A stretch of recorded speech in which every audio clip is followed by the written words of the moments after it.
All right, San Diego and Southern California, what's going on? This is hour one of Jon and Jim. We'll get you ready for Padres Nats coming up within the hour. Darnay Trip, friend of the show, we say. I don't know if he feels the same way or not. He might be enemy of the show, but Darnay will join us coming up in about 5 minutes at 3:05. Grant Paulson, we'll talk to him about the trade deadline. He works for MLB Network Radio.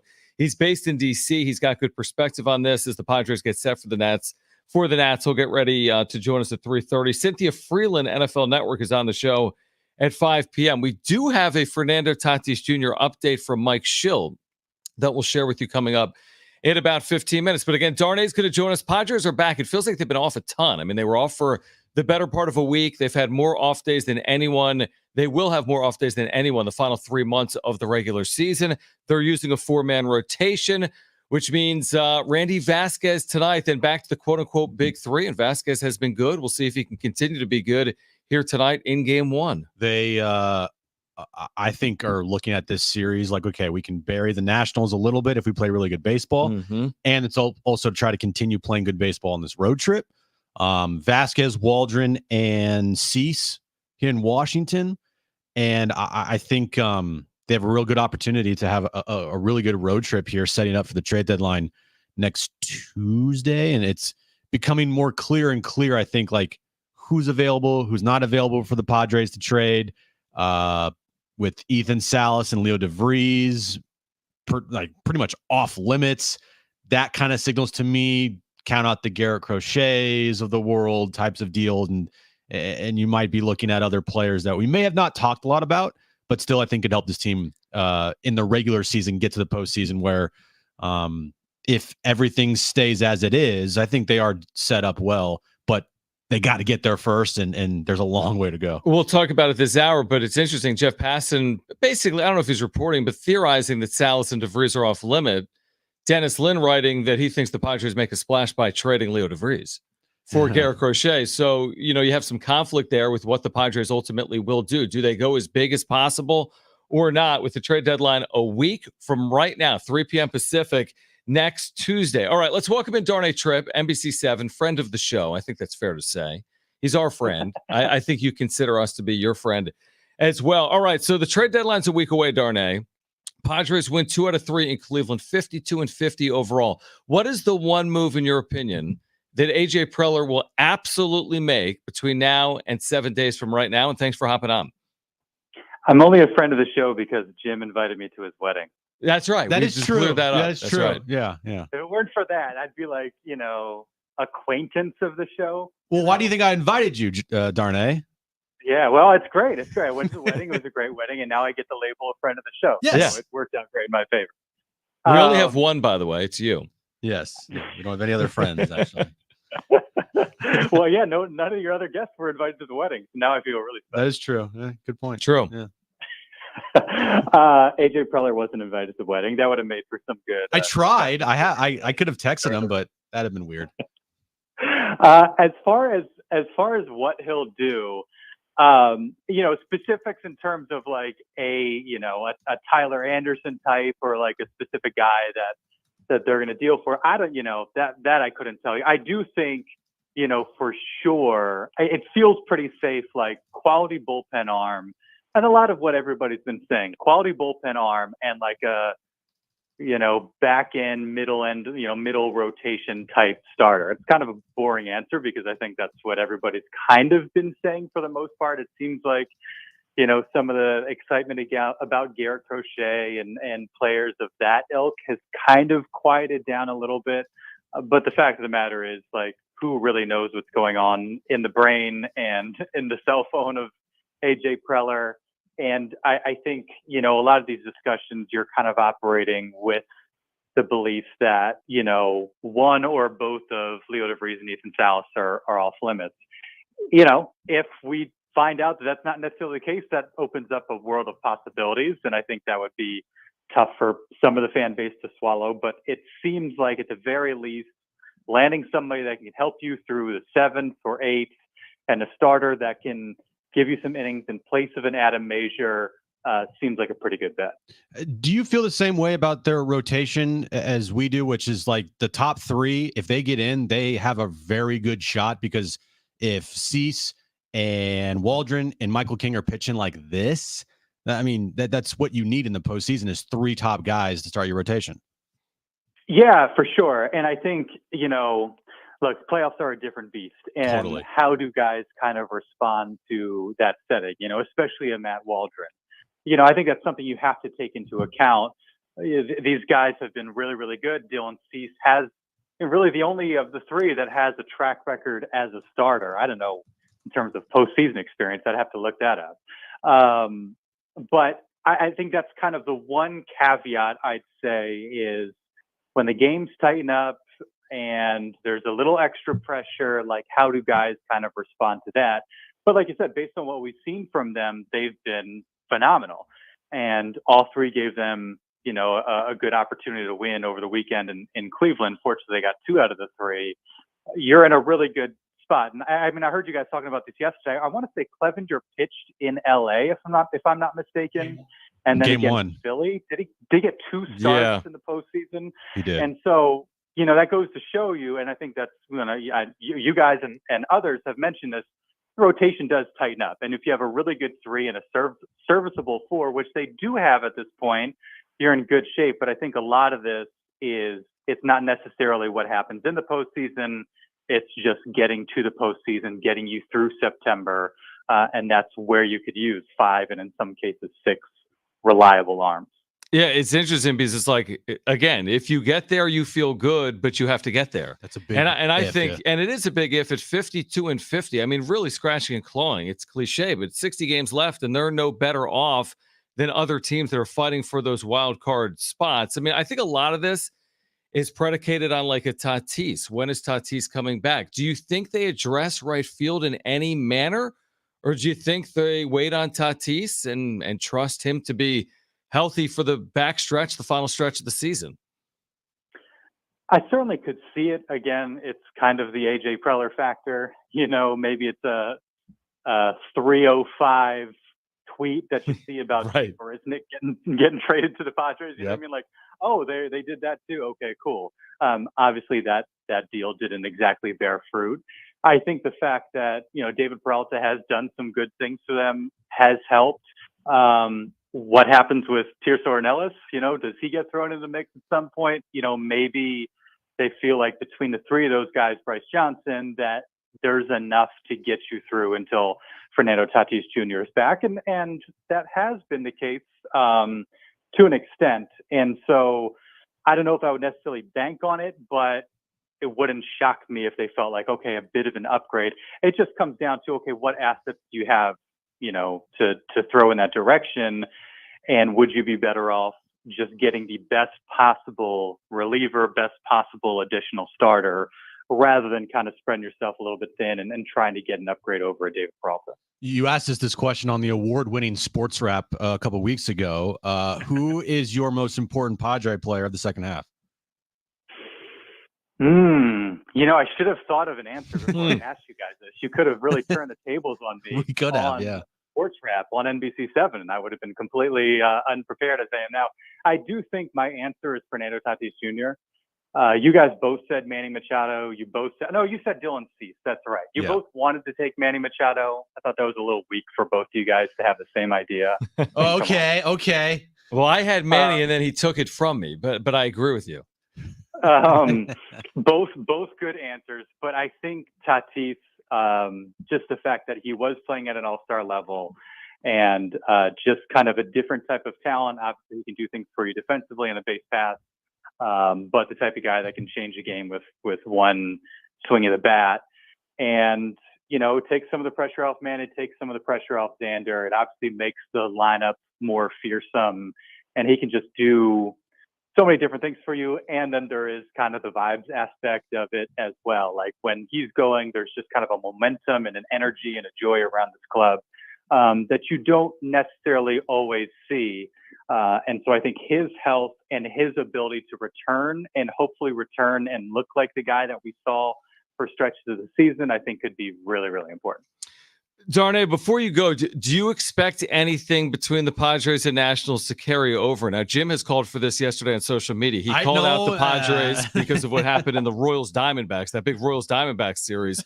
He credited the Royals for taking action in that 9-3 game. Do you think the Padres explain myself? Do you think the Padres you explained that on social media? Ask him the question. Do you think the Padres take action in this series after what happened last couple of weeks ago? I took Jim's tweet as him saying that Randy Vasquez should plunk at like 2 or 3 guys. I agree. Like, right off the bat. That's what I thought. You should see the replies to that tweet. People came after him. No, they didn't. Yes, they did. I've seen worse than that towards me. Exactly. I think it qualified as a ratio based on what I saw. I don't think, certainly nothing like that right off the bat. You probably go into the series expecting it to maybe like the temperature might raise a little bit quicker than it normally would. If you're playing the Pirates or if you're playing, Guardians or the Orioles, the other teams on this road trip, perhaps like a Dodgers series or something like that. Like things could get a little bit feistier than they normally would, and we need to be prepared for that. And how are we going to handle ourselves in the event that something along those lines happens? But I think given the time, given that it was kind of more or less settled on the field by the time the series is over, I think you don't make the first move. You let the series come to you, and you prove it on the field and hope that that's enough. But I'm also not the retaliation guy. I'm also not like the clear the bullpen and clear the dugouts guy. Like some of that I feel like is kind of like, all right, what are we doing here? But that's baseball. It's still very much in the game, and so you have to. Hopefully Mike Schild his guys are prepared. That sort of thing could creep up at some point over the next few days. All right, we'll give Jim a chance to explain himself actually on the other side. But Darnay, always appreciate it, man. Thanks for hopping on. For our listeners, you got to check out Darnay Trip on NBC7, including Sports Wrap Sunday nights, 11:30 p.m., sometimes with Jon and Jim. Darnay, always appreciate it, my friend. We'll do it again. Thanks, guys. All right, Jim explains his tweet, plus Mike Schild on Fernando Tatis Jr.'s status moving forward. That's next on Jon and Jim.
All right, hit us up with the talkback mic. Just open the free iHeartRadio app. Listen to San Diego Sports 760. Tap that little microphone icon next to the play button to leave a 30-second talkback. So I was producing, quote unquote, or whatever, running the board for Mark and Rich. Yeah. I had no clue. Brent knows everything about everything back there. So if he's not playing bumper music back, there's a reason, because there's always there's computers, it's live radio. Yeah. When I produce Mark and Rich's show, Mark Willard, Rich Orenberger, I would say on average I had 5 such instances per show. Where it's like I forgot a feature, or their mics were hot, or we didn't have a bumper back, or their microphones didn't work. So on average, we don't really have any issues. Now, one time you ran the board because Brent had to pick up his dog Peanut, and it was a disaster. Everything went wrong. Because the phones legitimately didn't work. And everything else. The phones didn't legitimately Brent was listening. He's like, I can't ever take a day off. No. The phones legitimately didn't work like it's like clockwork. Like clockwork. Yeah. Like, hey, phones don't work. Oh, sky is blue. Water's wet. Wait, is the computer going to work if we call for Mike Shilton a little bit? All right. We're going to hear from Mike Shilton and Fernando Tatis Jr. In a moment. I want Jim to explain his tweet, because this came out of nowhere last night. I mean, truly out of nowhere. I've eaten my dinner. I had a very nice soup. I'm settling in for the evening. You had a nice soup? I ended up going to sleep at like 9 p.m. But I see this tweet from Jim last night. There we go. Okay. There. Yeah. And it was, I don't know, the Royals retaliated after Bobby Witt Jr., Jim's hero, was hit. Exactly. And then Jim quote tweets by saying this: I'm sure glad the Royals just talked about doing something instead of doing ... Oh, they did something the following inning, ? Must be nice to not be all talk. So a clear shot at the San Diego Padres and Mike Shildt for something that maybe happened weeks or months ago. Yeah. Explain yourself. Well, if you remember and recall, John, earlier in the year, multiple times, Fernando Tatis Jr. Sure, April and May of this year. Correct. I was definitely thinking about that last night. This season. Yeah. There's been also other times as well. Like the National Series? Sure, but I think you could argue they finished it on the field with the Manny Machado home run and whatever, and it's both teams got warnings, and if you go out there and throw at a guy, you're going to get a guy tossed. You're going to get tossed in the first inning, and that would have not been good. But I remember multiple times this season, Mike Shildt being like, hey, if this keeps happening, we'll retaliate. We're not going to stand for this. And nothing's happened. So, yeah, it wasn't like something that recently happened with the Padres, but it has been something over the course of this season that the Padres have talked about and have literally done nothing to address. And it's probably a moot point, because who knows if this happens again. I know that in the Dodger series, John, coming up here, if you recall the past Dodger series, Fernando Tatis Jr., you could argue was thrown at. And I said, watch out for that Dodger series at the end of July, because of what Mike Shildt has said and because what that happened to Fernando Tatis Jr. So maybe there's something like, hey, we don't forget, we remember. The North remembers. But what's the point? I get the point. Some teams retaliate. That's the point. It didn't really work that well for the Nationals. Sticking up for your stars, John. Yeah, that's the point. I don't know. I mean, I think that's what the Nats thought they were doing, and it backfired on them. Well, they were sticking up for themselves, right? Backfired. Well, they weren't specifically sticking up for one singular person. They were just crying about a celebration that happened after they gave up a walk-off. So again, you were not anti Kershaw meme a year ago, for example. It doesn't matter. Padres have played very well against the Dodgers this year. Now there's something going back to the Dodger series from 2 months ago, but you would advocate for hitting a Dodger. I am specifically to ignite them potentially. I'm specifically saying that multiple times this season, the Padres star players have been hit. Well, that's gonna happen on every team. I promise you. And multiple times, Mike Shildt has come out and said, to the extent of we're not going to put up with it. Sure. And that's where I draw it from. If you're going to be all talk, you better back it up with actions. Now, it's a completely out of nowhere random thing that just happens. Very random. I get it. Very random. But last night, Bobby Witt Jr., the greatest baseball player to ever live, was a single away from the cycle. Unbelievable. They are up 9-3, I think, and he gets hit in the shoulder. Yeah. The following next inning, the Royals immediately plunk one of the Diamondbacks players, which should have happened, because, I mean, what are we doing here? And Torey Lovullo lost his mind, got thrown out, and it was a situation where, the Royals stood up for Bobby Witt. Cool. Awesome. Wish the Padres did that recently in this season, but they didn't. Hopefully, if this happens again, the Padres will do something like that. Mike Schilt on Fernando Tatis That's Jr. Where the This tweet is came MLB from. Network Radio. This does not sound overly encouraging. What do you guys think? By the way, we're going to react to your text today coming up in the 4 o'clock hour, 70470. Start it with team. This is Schilty. Prognosis has been continually positive and favorable. We're in that slippery slope of, how long do we wait to let it heal versus starting to ramp up activity. Good news is a lot of the swelling and some of just the day-to-day, issues with him just moving around or eliminated as far as, pain goes. So now it's a matter of increasing a little bit of the stress and seeing how he handles that. But, we're still, a couple weeks away from what that looks like, and we're ramping up as we go.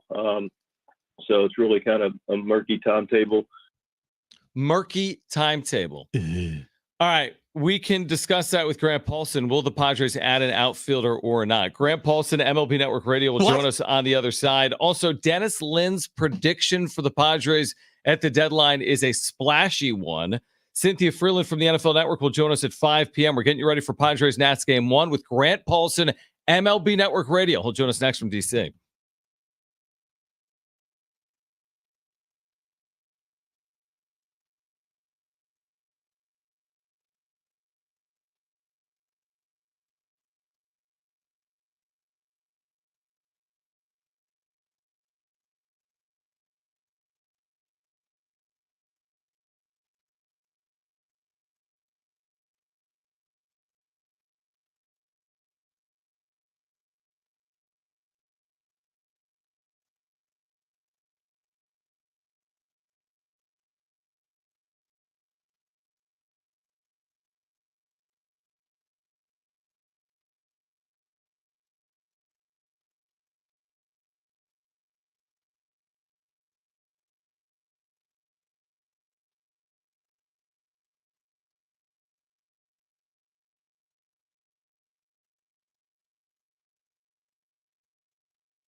All right, this update's brought to you by Staples Stores. Padres, they are back tonight as they start a 3-game series with the Washington Nationals in D.C. Randy Vasquez on the mound for the Padres. And NFL news of the day, Brandon Ayuk, who last week requested a trade from the 49ers.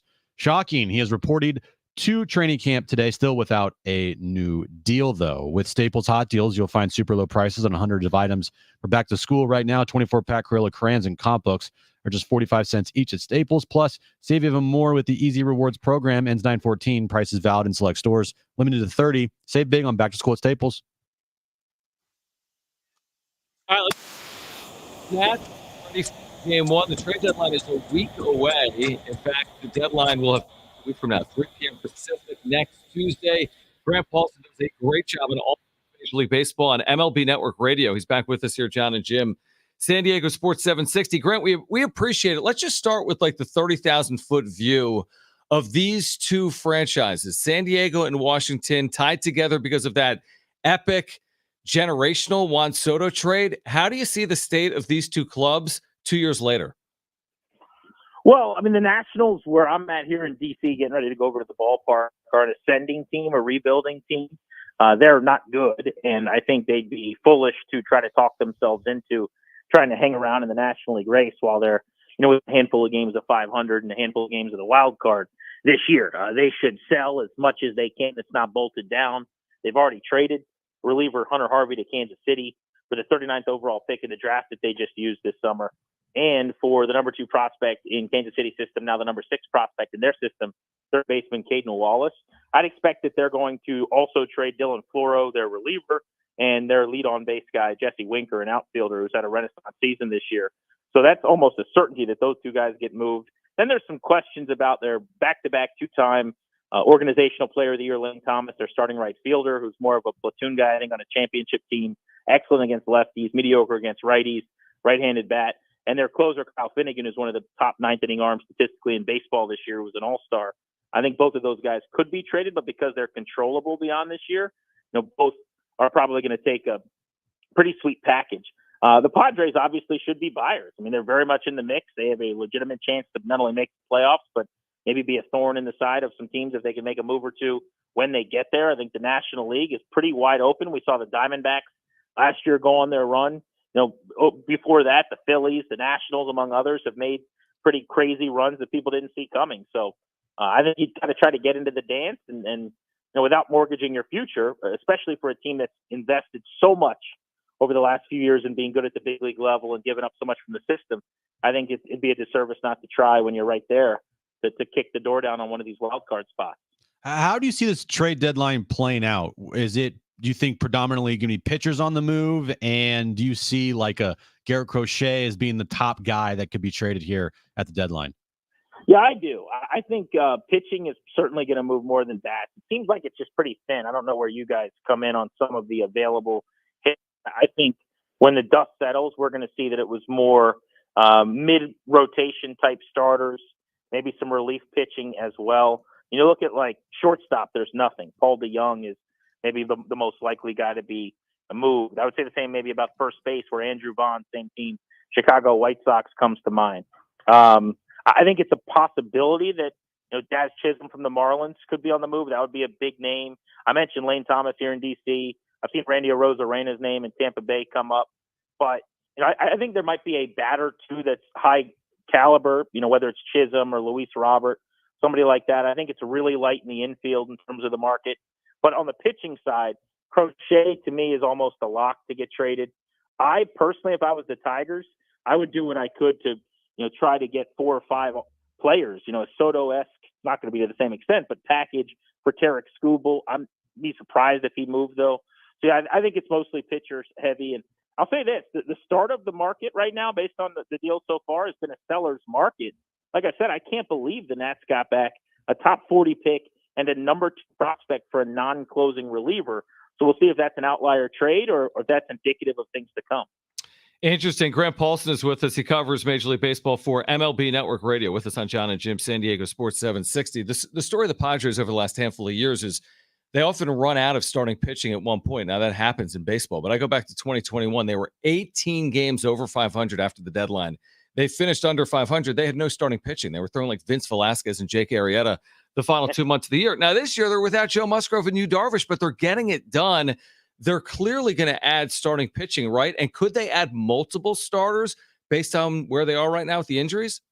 Yeah, I certainly would. I mean, I don't know. Again, I don't know an executive in this sport more aggressive than and willing to dance, right? Find a partner than AJ Preller. And I just think that there is a wide open tier of the league. If you want to separate the Phillies and the Dodgers, which I think you can do, that's fine. But otherwise, how many teams, and I think I said this to you guys maybe 6 weeks ago or so when they were in a different spot in the standings, how many teams are decidedly better, you would tell me with conviction, that would beat the Padres in a series? Now, you guys talked about the lack of depth and some of the injuries in the rotation, which I get. But Dylan Cease has been shoving, looks like a number one. The way Michael King's thrown, he's putting it all together as we speak. I would go out and target somebody, Jack Flaherty type. The Orioles traded for him at this time last year. He wasn't pitching nearly as well, and he didn't have as big an impact as they would have wanted in the second half. But I think he's kind of fixed and back to where he was, a few years ago. Maybe a mid and a back end rotation type starter. If they could go make two moves like that, I think that could be the difference between what they are now and being a team that could be a really tough out in October. AJ Preller, like you said, is always aggressive here, but one of the teams that needs starting pitching and needs some help is the Dodgers. Do you view them as like the sleeping giant here that could be uber aggressive at the trade deadline here with some moves they need to make? Look, I never rule them out. I just have not, for what it's worth, seen or heard them linked to as many of the top end starters as you'd expect. I also think they play and swim so much in the waters of the biggest fish in free agency that I think they almost have to use their system as best they can more often than not to have reinforcements, almost like, that's a bad comp, but like the other of the LA teams that's won a recent title, the Rams, where they go with that stars and scrubs mentality, where the Dodgers are going to be reeling in every top free agent. They're going to spend huge money. Then you fill out the roster with the internal options that you call up. And so I think, could they make the move? Yes. Do I think it makes a ton of sense for them to be extremely active? Will they get a starter? Probably. But I don't worry as much about them going and getting a horse, right? I think the landing spots are the teams that feel like, that they're loaded in the system that might be a player away. Like the Orioles, to me, if they don't make a trade for a high-end starter, like if Crochet or Skubal isn't right now being talked about with Mike Elias and Chris Getz, then what is going on? What are they even? You got too many prospects who are ready at the same time that development's being stunted, and you're an arm away. Why wouldn't you try to get over the hump here and actually make a deep playoff run by going and getting an ace? And the other thing with the Orioles, in my opinion, I don't see Corbin Burns coming back next year. You saw Ken Rosenthal report on that this week. If he's gone, it's basically Grayson Rodriguez and what else in the front of that rotation next year. There is no reason why you wouldn't trade for one of those controllable aces to build the rotation around even for next season too. Grant Paulson with us right now, MLB Network Radio, to continue on the AJ Preller train, so to speak. Yeah, maybe, speaking of Crochet, maybe it's not a perfect fit, truthfully, in San Diego. He's thrown a lot of innings. He's never done this before. The Padres need innings, but he is under control for 25 and 26. And to your point, it's going to be a seller's market on Crochet. There's going to be multiple bids, but it is AJ Preller. So will Preller be involved, in your opinion, on Crochet at the end or not? That feels a little rich to me, to be honest. I think they're probably like that Flaherty tier down that I'm talking about. I can't see them being in the mix. Again, I don't think it's going to be Skubal's going to get the most. Yep. Crochet might be right below that. And I saw some people floating like a Soto deal. That's not what we're talking about. There was 3 postseasons of a generational talent.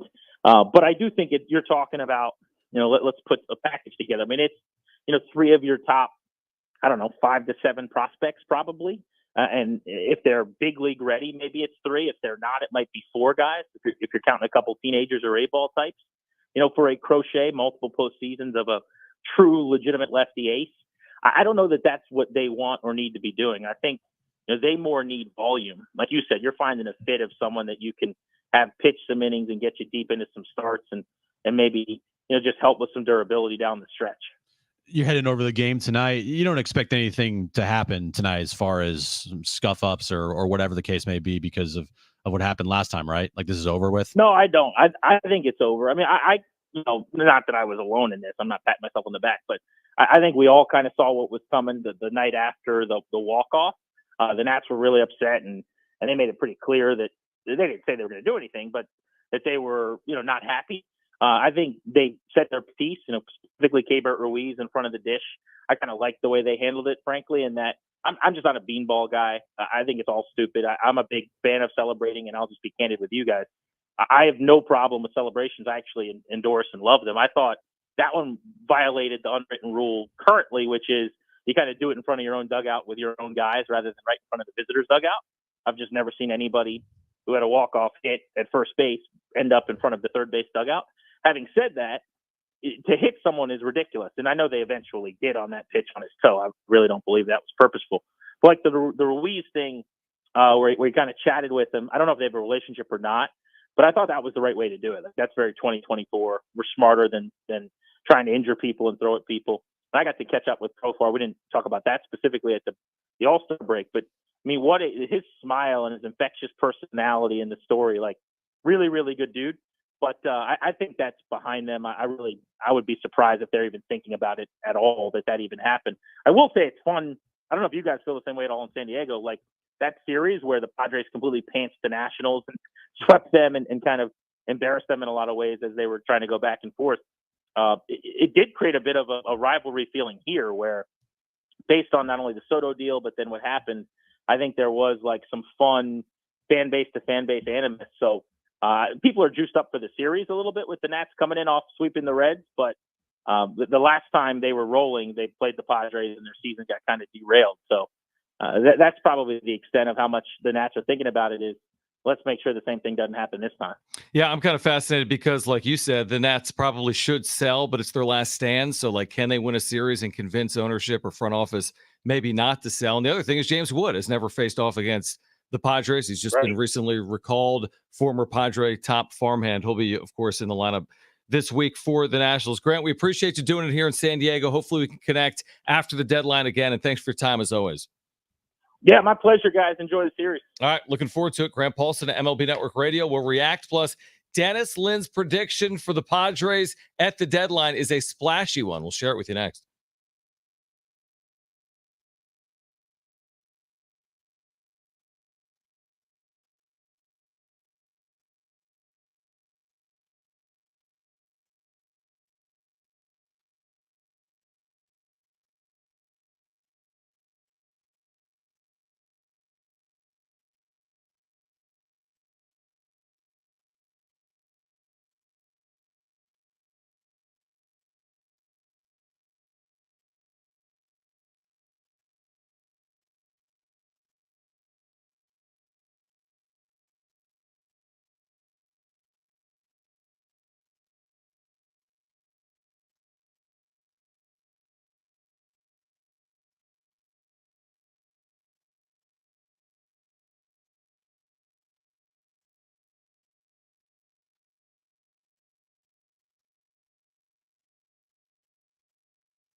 We're reading your text. You can get those in the 4 o'clock hour, 70470. Started with team. What would you like to see the Padres do between now and a week from now? The deadline, 70470. Start it with team. Keep up with San Diego Sports 760 anytime, anywhere, whether you're stepping out of the car or settling in at home. Just ask your Google or Alexa smart speaker to play AM 760 or stream it live through the iHeartRadio app. It's never been easier to stay connected with your favorite shows like this one. San Diego Sports 760 goes where you go. Are you surprised that Donovan Solano is not in the lineup tonight? No, because the left-handed starter they're throwing is going to throw an inning. Because he's thrown like one time in 2 weeks. Therefore, he's more of a this is more of a bullpen game than a left-handed starter. The next 2 days have left-handed starters. My guess is this guy throws 2 innings, and then they go to the rest of their bullpen. Okay. So there's your answer. Okay. I think he starts the next 2 days. Okay. Did you like that answer? I think a good answer. I think that's the reason he's only thrown 3 innings in the last 2 weeks. They were against the Padres. So my guess is he's not built up, and he's going to throw 30 pitches. That's my guess. Okay. Anything that you found interesting from Grant Paulson? He said Jack Flaherty type for the Padres, not necessarily Garrett Crochet. That's what we've been talking about. Yeah, definitely. Like the names we brought up the other day, Jack Flaherty, Tyler Anderson, Kyle Quantrill. If you want to go out and have a flyer on who was the pitcher that got released from the Dodgers, I'm blanking hard here. Yeah, he was your bonus player yesterday. Oh man, Paxton? Yeah, James yes, Paxton. Thank you. That's more or less the type of player I think the Padres are going to be going after, because if De Vries and Salas are completely untouchable and off limits, according to Jeff Passan, then you can't get Garrett Crochet. You can't get Scooble. You can't do that. You just can't. They're not. There's no way. Agreed. So yeah, Jack Flaherty types. I think Jack Flaherty would be an amazing addition to this rotation. He'd be a full-on rental, but also you wouldn't have to probably give up a bunch of your prospects or top prospects to go get him. Maybe Tyler Anderson you do. I don't know, because he's under multiple years of control because he signed that contract. It's going to be interesting to see what they get. But I think the names that we've mentioned and talked about, I would suspect one of those names is here in San Diego. I agree with you. All right. So Passan wrote today, we touched on it briefly, that he doesn't expect, the exact words are, off limits. I mean, he said, but it's with a diminished farm system. His best prospects, De Vries and Salas, are off limits. Yeah. So you kind of take him at his word because he's Jeff Passan and he doesn't really miss. He's one of those guys. It's like when Shams tweets, he gets it right, even if it's about like the president having COVID or like dropping out of the race. Passan's pretty good with baseball, right? He gets it like 100% of the time. Yeah. But Dennis Lynn, I don't know how he wrote it. Did he write it as a prediction? All 30 teams have come up with a prediction for the writers. And his prediction was the Braves would be part of a package for Garrett Crochet in San Diego. Yeah. I don't know. Put in the no. It's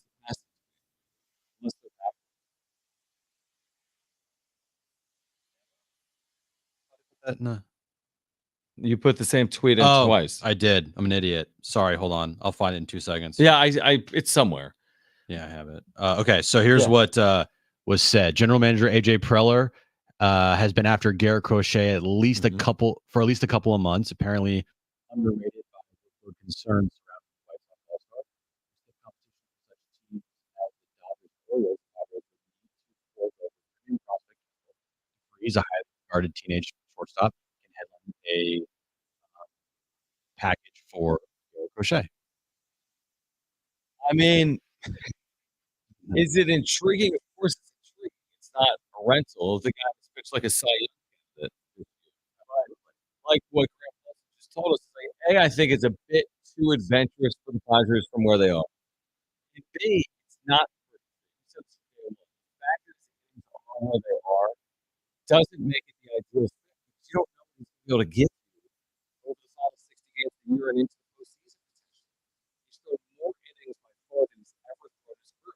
Might be great for 25 and 26. But it's a bit of an unknown. He's in uncharted territory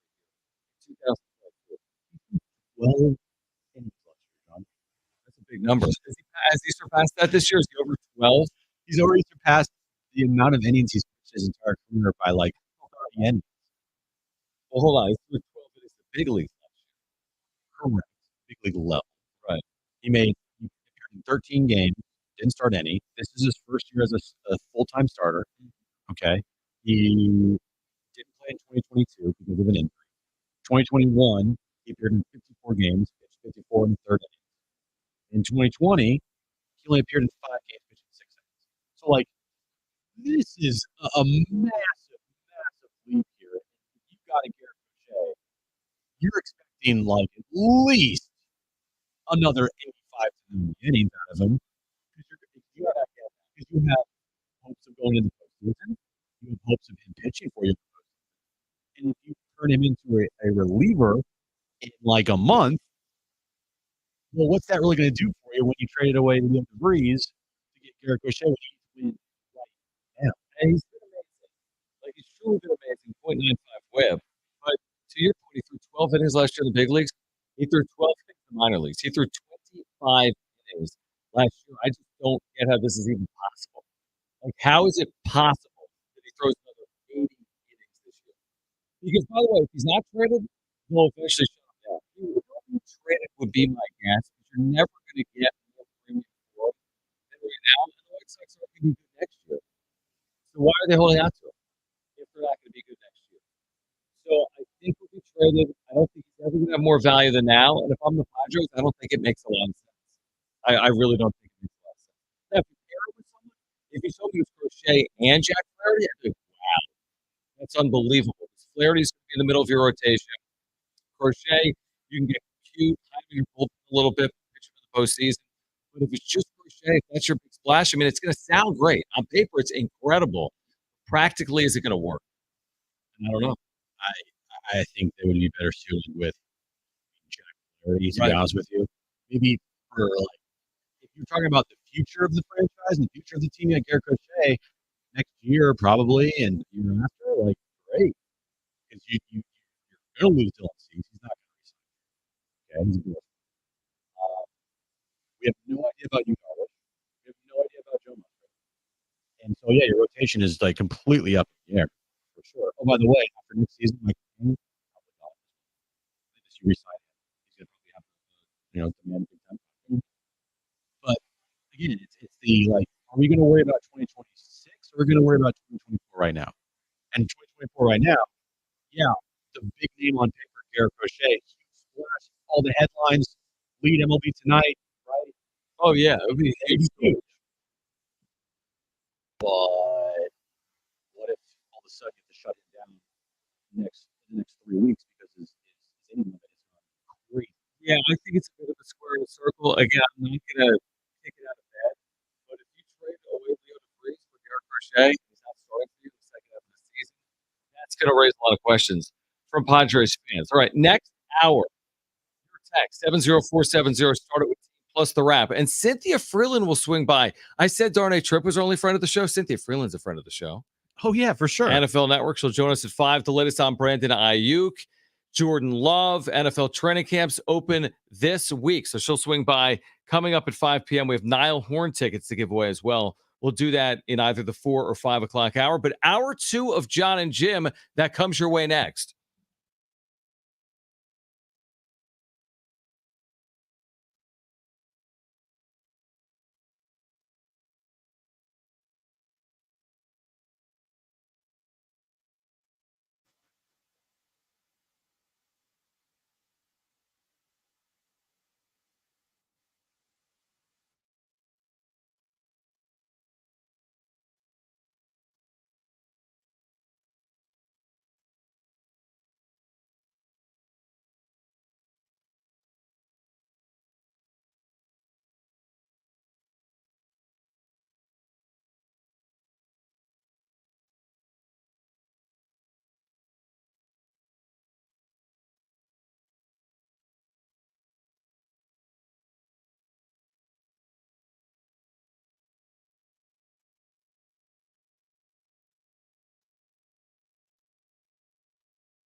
This update is brought to you by Staples Stores. Padres Nationals underway in D.C. Scoreless in the top of the second inning there. In NFL news of the day, Brandon Ayuk, he requested a trade from the 49ers last week, but he has reported to training camp in Santa Clara. With Staples Hot Deals, you'll find super low prices on hundreds of items for back to school right now. 24-pack Crayola crayons and comp books are just 45 cents each at Staples. Plus, save even more with the Easy Rewards program. Ends 9/14. Prices valid in select stores, limited to 30. Save big on back to school at Staples. Jon and Jim. How close are we to hearing this again? Driven to deep left field. Clase looks up, and Nando has left the yard. The latest on the injury to Fernando Tatis Jr. Plus, how does the series with the Nats shape what happens before the deadline? Let's get ready for that drive home with Jon and Jim. All right, San Diego and Southern California, what's going on? It's hour 2 of Jon and Jim. Cynthia Freeland, NFL Network, friend of the show, swings by at 5 p.m. We have Niall Horn tickets, Jim, to give away. I'm sure you and Aaron will be there. That's a week from tonight. Oh, yeah. Trade deadline night, celebrating Garrett Crochet and Jack Flaherty and all the moves with Niall. We'll be getting ready for now, do you have Europe. backstage? Huh? Do you have backstage? Well, Niall Horn is European. Oh, yeah. No. Is he going on your honeymoon? No. So you're not going to go July 30th. When are you leaving for this honeymoon? August 3rd. Let me confirm if that's okay. You confirm it. You're leaving August 3rd? Correct. Okay. And you're going to Switzerland. In Italy. Because nothing says San Diego to Switzerland like you and Aaron. So San Diego to where? What? To Switzerland? How are you getting there? Are you driving? So we're walking, actually. Yeah, how are you getting there again? It's like San Diego through Chicago, through Des Moines, through London, through Geneva. Let me just say this. It will be a long flight. Yeah. They're going to Uber across the Atlantic. Right. It will be a long flight. And when you get there, you're going to be sneezing. Probably. You're going to want to take a nap. Well, we're meeting up with Claire and Josh in Switzerland, and they've actually like sent an itinerary of like things like we were going to do. And when we land, one of the first things that they want to do is like go on a hike. I'm like, no, hold on, no hikes. When like, we hold land. on. How about food? We'll be flying for like 15 hours, I think. The second we get off the plane, we're not going to want to go on a hike. Yeah. Sorry. Yeah, just hike the Swiss Alps. That'll be fun. When you get there, just start hiking.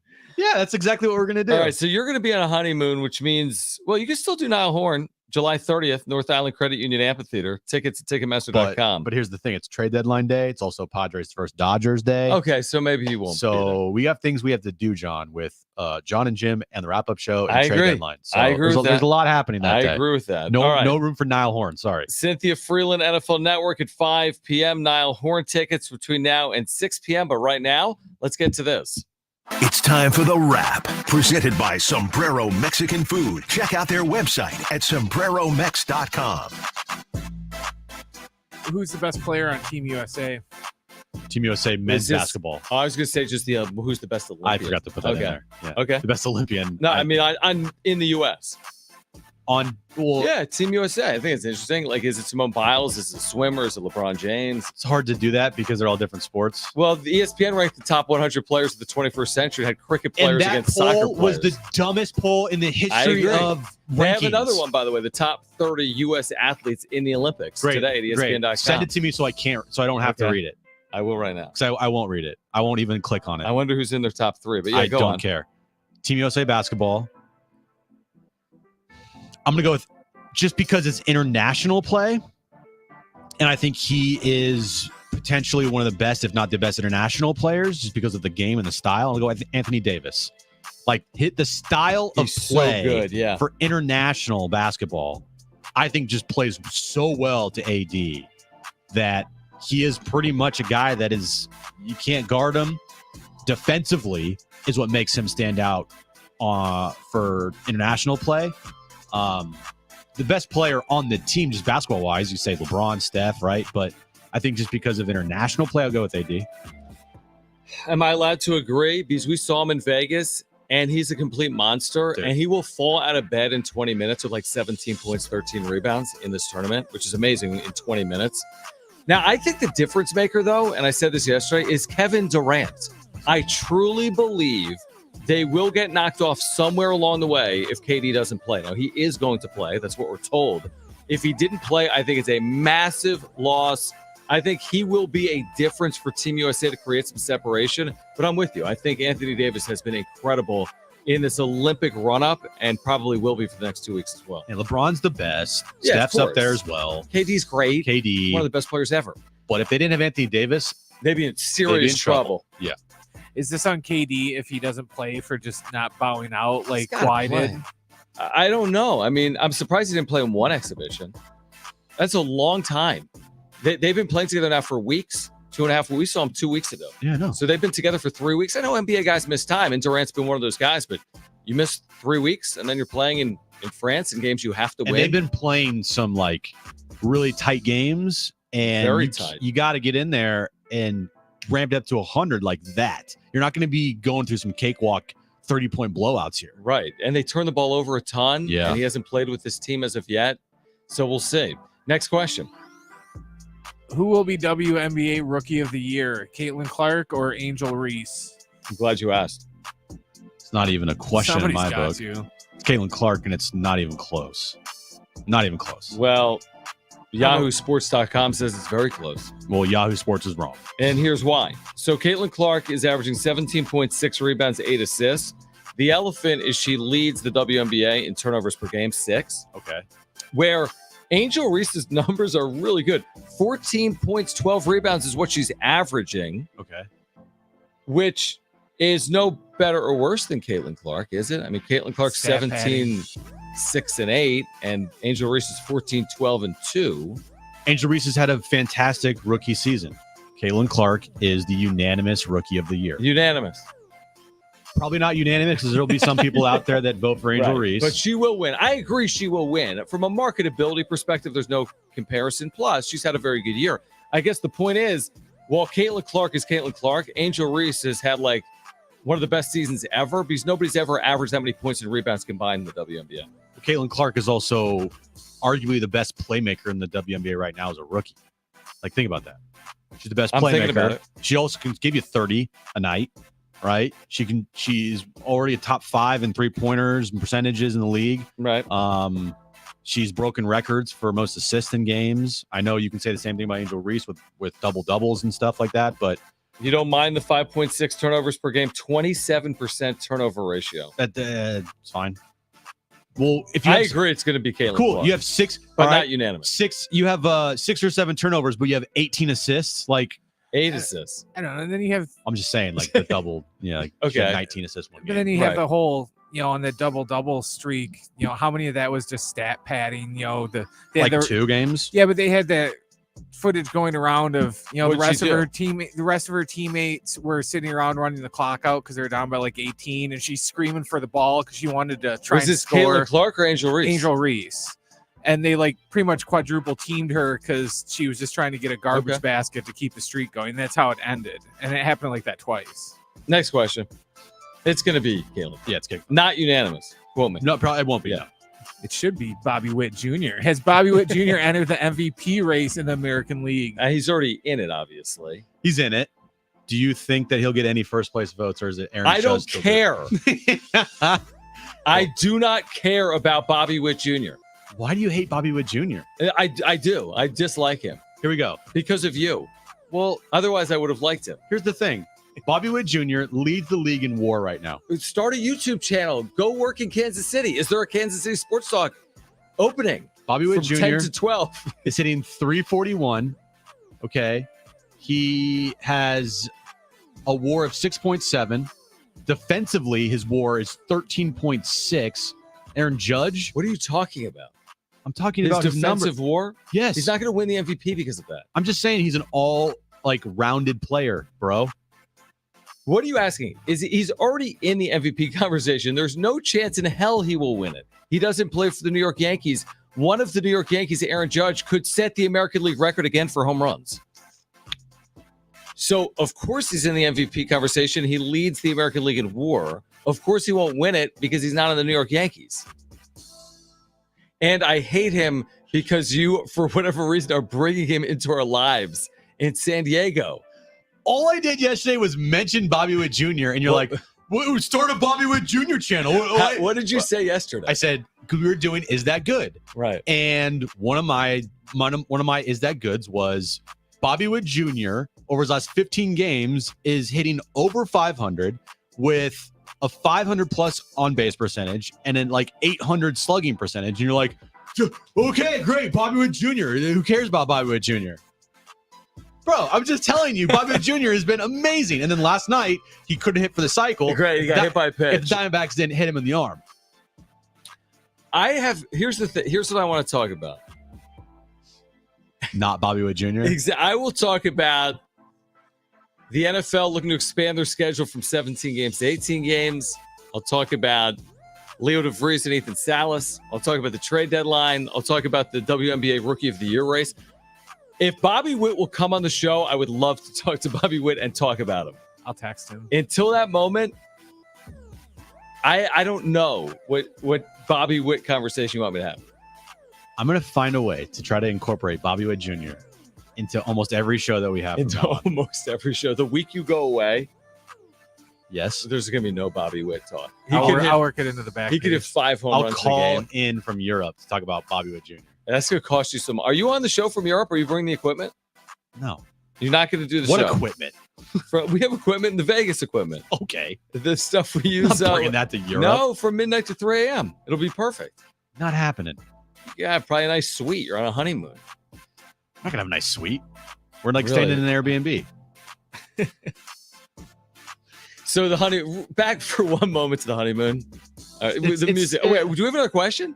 Or is that it? Is there another question? Yeah, there's usually 4. That was 3? All right, let's get to another. Then we can get back to the honeymoon in a moment. You kind of brought it up. Who will have the better career, Leo De Vries or Ethan Salas? Or Bobby Witt Jr. Obviously, he'll be better. How does Team USA affect Bobby Witt Jr.'s legacy? Who's going to have the better career? I like it. Thank you for this. Thank you. You're welcome. Yes. So answer it. I'll go with Leo De Vries. I think Ethan Salas has a lot of potential. What are you laughing at? How could anyone know? Nobody knows. Who cares? Neither can buy like a lotto ticket. I don't know. I was just giving you my opinion, John. You say you laugh in my face. Why? I'm just laughing because how would either of us know? You know, do the Padres have any clue? Screw it. One of them's 17, the other is hitting like 190 as an 18-year-old. Who cares? Wait, why do you say De Vries? I'm curious. It doesn't matter anymore. I want to know your reason. No, because who cares? I don't know, dude. I don't know. I say Salas. Okay, great. I'll say De Vries. All right. Write that mark it for 22 years from now, and we can go back to it when they're both 40. Right, exactly. About the honeymoon for 1 second, because I have a serious question. You're going to a wedding in Italy on the back half of this honeymoon. Yeah. The front half of the honeymoon, you're with another couple. Is this technically a honeymoon? Not really. Thank you. But we never dubbed it as like a quote unquote honeymoon. I have. Well, okay, that's great. I haven't. This is just a trip. This is a trip that we are expanding into a longer trip because we're not going to Italy for just 3 days. That'd be pointless. And we are meeting up with some friends in Switzerland for 4 days. And then we're going to Italy for 3. And then we're coming home. On the other side. Does that answer your honeymoon questions, John? For now, yes. It's like a mini. It is like a mini moon. Whatever you want to call it. I don't know. By the way, we're going to get your text coming up later this hour. Get them in 70470. Start your message with the word team. There's further discussion on expanding the NFL schedule. Why and the impact on the Super Bowl coming up next.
Interestingly, well, Cynthia Freeland, by the way, NFL Network will join us at 5 p.m. We can ask her about this.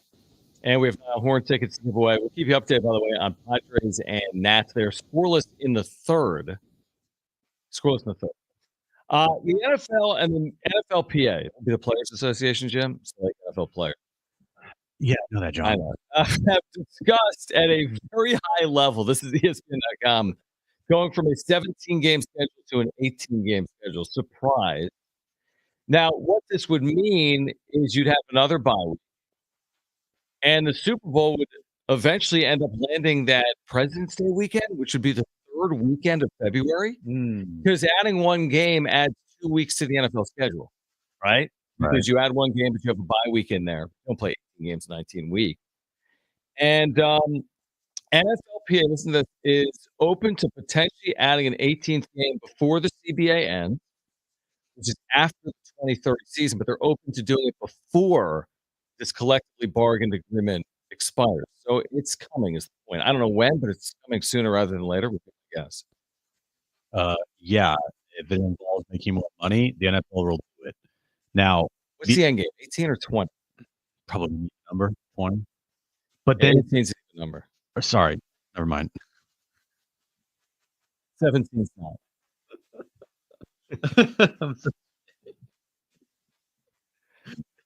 Anything divisible by 2 is even. Yes, John. I don't do math.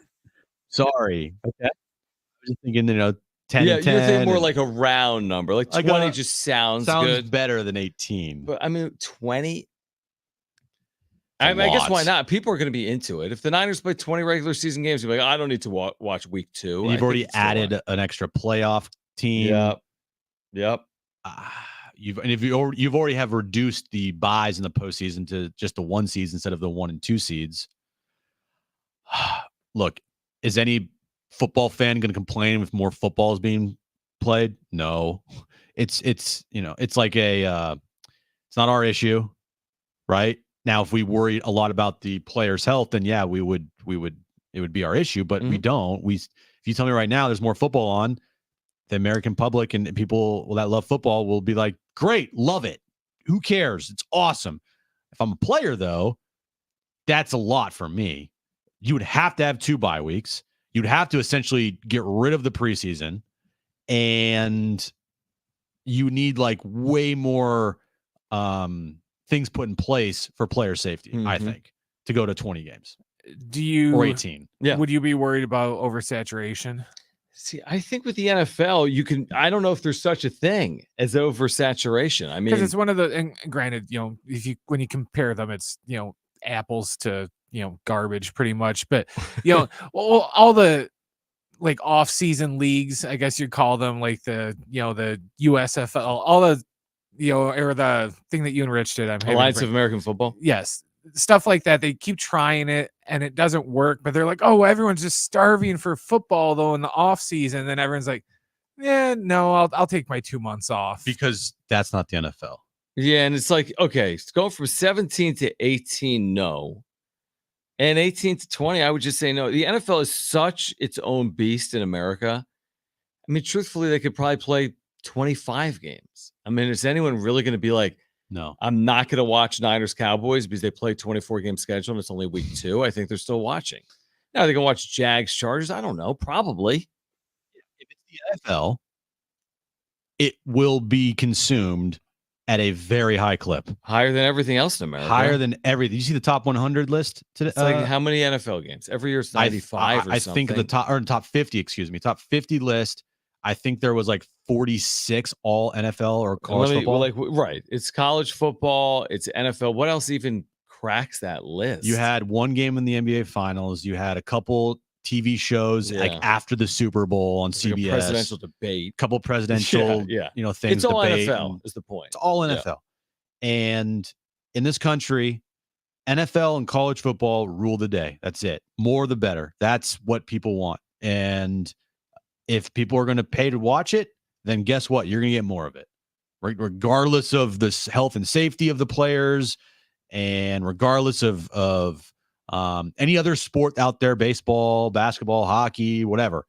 Football is going to and it already has, it's going to take over every single major weekend from September Labor Day weekend until all the way President's Day, all the way to beyond. President's Day in February. Yeah, I mean, listen, I'm all for it. Everyone that listens to us, I shouldn't say that. A lot of people that listen to the show watch the NFL. Of course they do. Even with what happened in San Diego, still people watch the NFL. We understand it. We get it. At some point, I'd like to see other sports kind of have a chance to like shine too. It's like a lot of people don't even talk about the NBA until after the NFL, or you don't talk about college basketball until after the NFL. Now you're pushing up on March Madness. If you go to President's Day weekend, you're like 2 weeks away or more than that, 3 weeks away from March Madness, something like that. But the NFL's king in this country, and it's not going away. And I understand that. I don't want it to go away. It's just, I guess, if you're king, you want to have more of the throne. For the majority of the country, yeah, NFL is king. Like here in San Diego, it's not. For people that say that it is, it's not. The Padres are here in San Diego, but for the entire country, like the majority, it's football. That's what it is. Yeah, I mean, even in San Diego, and I agree. I think what resonates more day in and day out with our audience, and I think most audiences that are listening to like sports talk radio, would be local teams like the Padres over national leagues like the National Football League. But the truth is, even Padres fans, and correct me guys if I'm wrong, Everybody watches 7047. That's the thing. Yeah. I mean, our listeners that are Padres fans, now people have, been turned off by the NFL locally. No question about it. A large group of people, not everyone, has been turned off by the NFL. Totally understandable. But with that being said, there's still a large group that watches the NFL, obviously, because it's the National Football League. Yeah. All right. On the other side, we can continue that conversation. We'll keep you updated on Padres and Nats. We're going to get your text, by the way, 70470. You can start your message with the word team. Stay with us on Jon and Jim. Hey, remember we said it's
All right, this update is brought to you by Staples Stores. Padres Nationals game 1 in DC underway right now. We are in, if the score would show me, we're top of the fourth inning. Top of the fourth inning. Scoreless between the Nationals and the Padres. And NFL news of the day, Brandon Ayuk has shown up to training camp for the 49ers, even though he requested a trade last week. With Staples Hot Deals, you'll find super low prices on hundreds of items for back to school right now. 24-pack Crayola crayons and comp books are just 45 cents each at Staples, plus save even more with the Easy Rewards program. Ends 9/14. Prices valid in select stores, limited to 30. Save big on back to school at Staples. You can text us 70470. Start your message with the word team. We'll get to those coming up in, let's say, 10 or 15 minutes. So text us.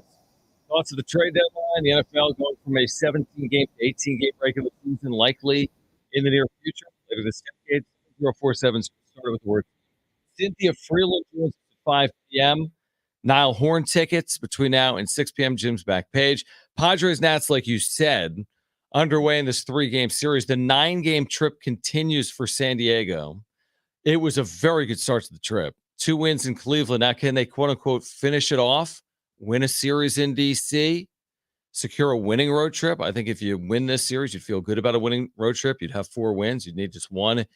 In Baltimore, the trade deadline is awaiting. Now, offensively for the Padres over the last 10 games, they've been challenged. We'll see if they can break through in this game. They're facing a guy that's not thrown a lot this year. That's been more of like a spot starter at times. They haven't yet broken through here today.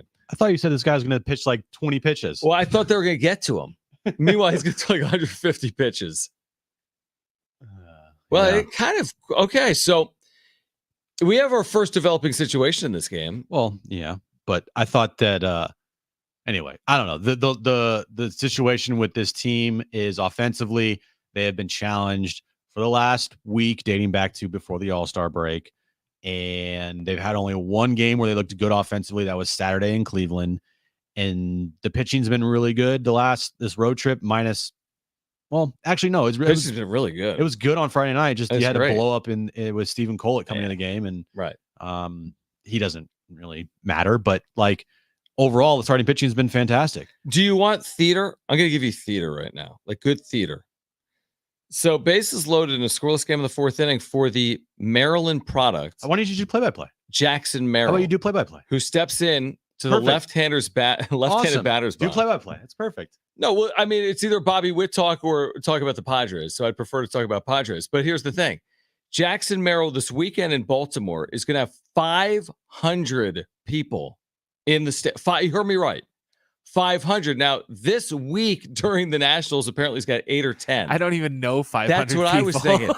But what was written by, I think it was Kevin. It was Kevin in the UT today, was that Jackson Merrill is going to have a section of 500 people this weekend in Baltimore. 3 years ago this month, he was playing high school baseball in Maryland.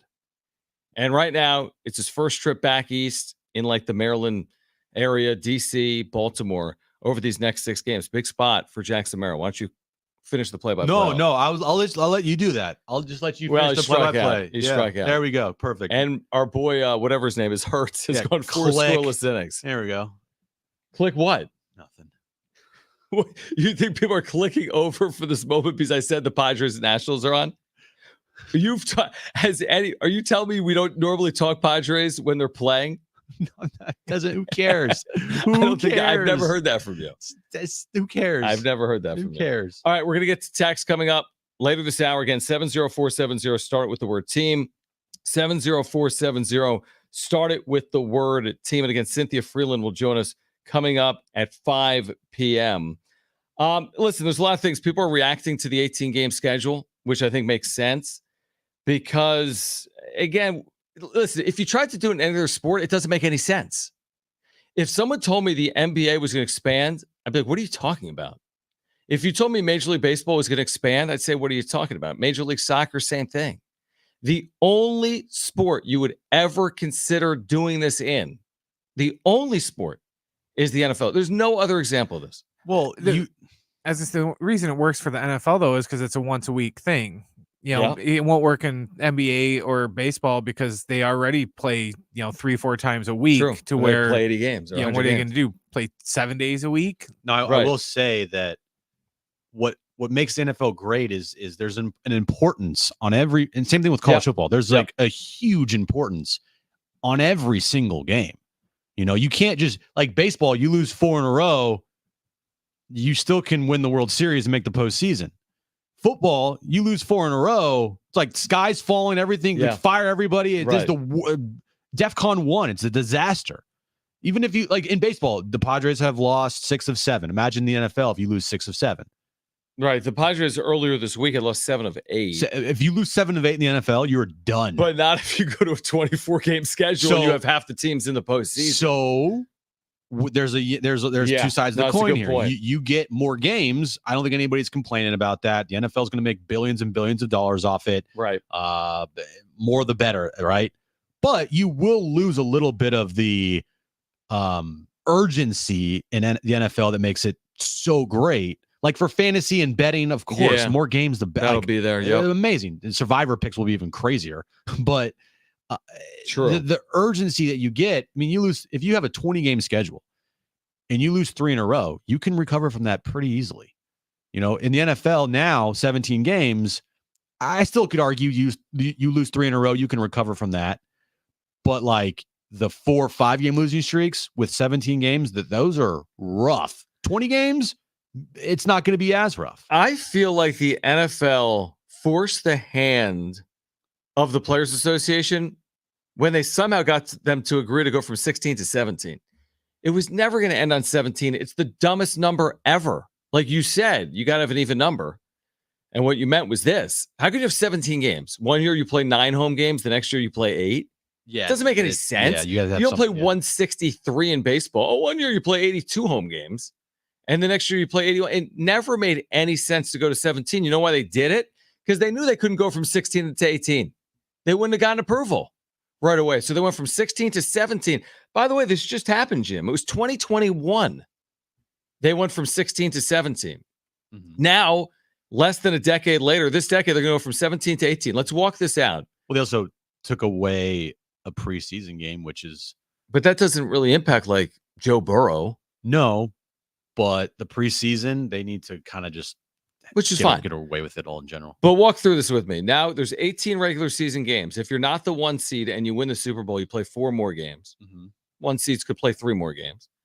So, at a minimum, the team that wins the Super Bowl or loses the Super Bowl is playing 21 regular season or postseason games. And a team that's not a 1 seed is playing 22 regular season or postseason games. Yeah, it's a lot. Now, that's why you need to have multiple bye weeks in there. Right.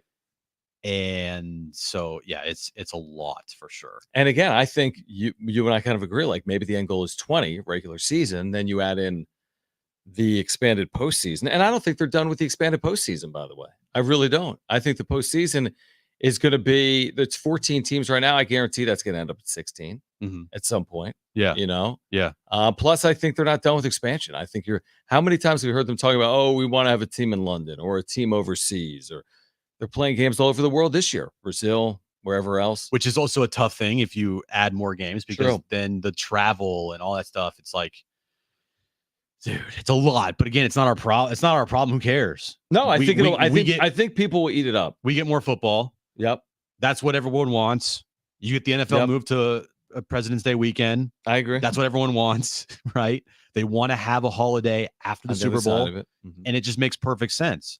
Now, from a standpoint, though, of our jobs, having that holiday after the Super Bowl isn't the greatest thing in the world because you want to react right away. Oh, well, we'll work that day.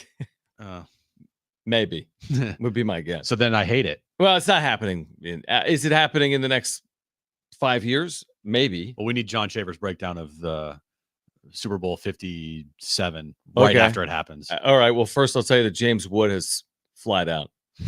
Okay. Real quick before we get to your text, 70470, start it with team. How about this is a really interesting story out of college football. Expanded playoff, right? Going from 4 teams to 12 teams. The Rose Bowl has been offered in future years beyond 24 and 25 to be a semifinal game. And they've said, thanks, but no thanks. We'd rather be a quarterfinal game and play on New Year's Day.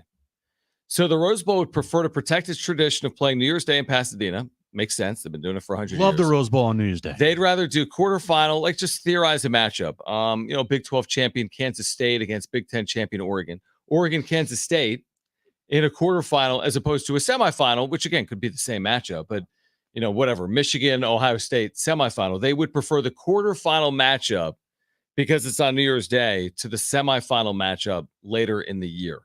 Does that make sense to you? Would Sure. Is that the right decision if you're the Rose Bowl? Take the quarterfinal over the semifinal? Is the prestige of the day worth more than the prestige of the later game? I would argue that the day means more. Yeah, I kind of agree.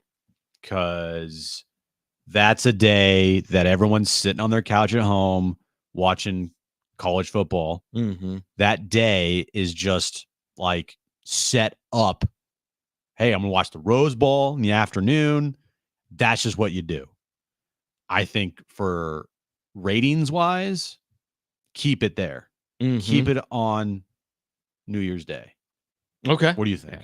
Yeah, that's the only thing I don't like about the playoff format is a lot of these big marquee bowl games it just doesn't seem like it means as much. If the Rose Bowl is not on January 1st, it doesn't mean as much if they play it, in prime time on January 7th or something like that. And I don't know, it's the same thing to where, it used to be, I'm going to get up, I'm going to, watch the Gator Bowl and then the Outback Bowl. And it's just like, a lot of those don't exist anymore, and the bigger ones like the Fiesta Bowl and stuff like that, it's like, okay, I'm gonna watch the Rose Bowl at 4:00. This is like Central Time. 4:00 is the Rose Bowl. Then after that, you can watch the Sugar Bowl or the Fiesta. Now it's like, okay, you might get the Rose Bowl on New Year's Day, and then you're gonna watch the Cotton Bowl and be happy with it because we're gonna move all the other, the Fiesta and everything else is gonna be moved like a week later. Yeah, it's been all based on TV, and really the one bowl that has kind of fought the changing landscape has been the Rose Bowl. Some people thought they'd be left out in the cold because of it.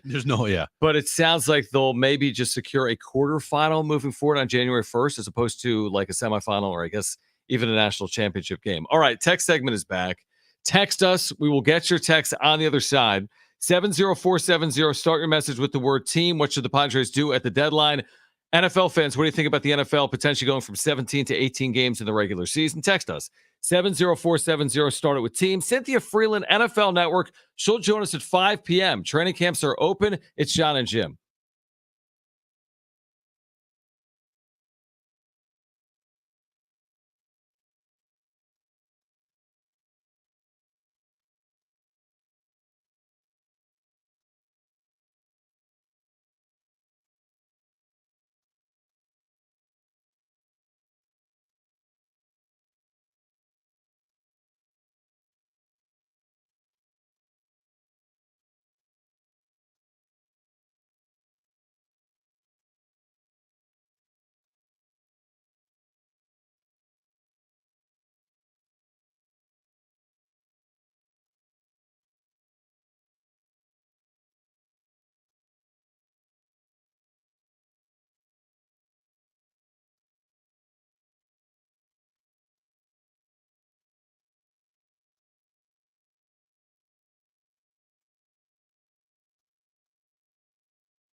All right, Jon and Jim back with you. Cynthia Freeland will join us coming up at 5 p.m. So about 15 minutes from now with Nile Horn tickets as well to give away. We'll do that coming up at the 5 o'clock hour. 70470, start it with team if you want to weigh in on the text line. The Padres have unloaded in the 5th inning, Jim. Now, Jim was very animated because Luis Ariz apparently was hit by a pitch, but he had swung at it. I thought he was. He was, but he swung. And he was hitting like the finger, and he needed a moment to recover. The very next pitch, he hits a solo home run just over the right field wall, and the very next batter, Jurickson Profar, hits a home run as well to left field. So back-to-back solo home runs have the Padres out in front of the Nationals in the 5th inning in D.C. now 2-0. All this team needs is just to be thrown at. Right, but not to respond other than with their play. Because that's every time that they get slighted, they feel like, or thrown at, or their team is talking trash about them, like they respond in a great way. Yes. So just keep throwing at them. Yeah, I mean, that might be the answer. That may be the answer. I thought Ariz was maybe going to leave the game. I thought he was actually be on first with a hit by pitch. The next pitch, he hits a solo home run. And then Profar, who, he's kind of cooled off, if we're going to be honest with each other. He's kind of cooled off. He's cooled off a lot. Yeah, I mean, he had 2 hits in game 3 against Cleveland. He's homered here today. I agree. I've been saying that. He's cooled off, but it's nice to see him continue to hit and hit for power. So 2-0. If they take game 1, this thing is going beautifully, this road trip. If they can take game 1, they'd be 3-1 on the road, a chance to win a series in D.C. with a victory either Wednesday or Thursday. So far, so good. Only halfway home, though. The most crucial road trip of your season, because it's right before the trade deadline. If you can go into Baltimore, 4-2 on your trip, like that's great. Or even better, 5-1. Like if you take care of the Nationals here and really make a dent and kind of say, all right, Nationals, your season's pretty much over, right? Yeah. Because you win this series, then you're not getting. You win this series, or even better, you sweep them. Nationals, they are selling. I think they're selling even if you win this. They're probably selling either way. Yeah, but if the Nationals did go if they swept this series, or if they had a really good series and they went 5-1 in the next 6 games, they could be like that false hope type of thing that the Padres had last year.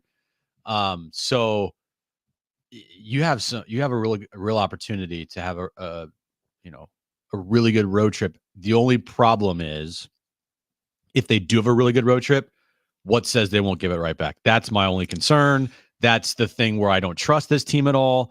And it's just hard because if they're playing good baseball and they win these games here, you want to be excited about it. Would you trust them off a 6-3 road trip with 3 series wins? No. So 2-1, you're not going to. What will it take? Because that's a fair question. There's going to be a point. Like is it 9 games over 500? Is it 10? You get to September, 10 games over, I'll feel good. Like I won't think that they're going to all of a sudden give it back, because that would mean they would play consistent good baseball for the entire month of August. Correct. They'd be 8 over from here until September 1st. Yeah. You do that, then I won't be sitting here questioning and saying I don't trust you and being like, hey, you're just going to give it right back. Like, what says you aren't going to do that? Yeah, no, that's fair. I'm with you. It takes more than one road trip. I mean, I think a 6-3 trip would be really impressive. They've had that type of road trip before. We've seen them do it, and then they come home. And by the way, you're facing the Dodgers for a couple of games, but the only reason I would say maybe this time is different is we'll see what they do at the deadline. Like if you can parlay a really good trip into making additions, I'd feel even better. Again, I wouldn't feel like, oh, they've punched their ticket. I mean, that's stupid. But I'd feel better if they could parlay a 6-3 trip with Jack Flaherty, with an actual timetable on Tatis. Like these things, you start lining them up, and I'm going to feel better and better about them moving forward. At some point, there's only 60 games left. If you play, 4-2 over the next 6, you're down to 54 games. You're 4 games over 500. Things are starting to line up. Let's get to the text line. 70470 started with team. We've been asking about the 18-game schedule. 858 says this, Jim, I like the 18-game schedule a lot more. 17's too weird. Also, how about this? This is an interesting theory. Let every team in the playoffs, Jim, one plays 30. Oh. So forget about the regular season. One plays 32, 2 plays 31, etc. That would expand the playoffs 1 extra week. Have the regular season mean nothing. Absolutely nothing. No, but if the Niners were the 1 seed, they would play the 32 seed in the first round. They would host them. But there's always a chance. Can you imagine that? Who they play? They would play like a 1-16. Like name a horrific team. That'd be ridiculous because what if they did play Carolina historically? Like, yeah. Like what if in that game, like Nick Bosa got hurt? Something so random, tough. stupid thing. Yeah, or your quarterback goes out because he gets hit late. Or just anybody. Because those things always happen. Whatever. Yeah.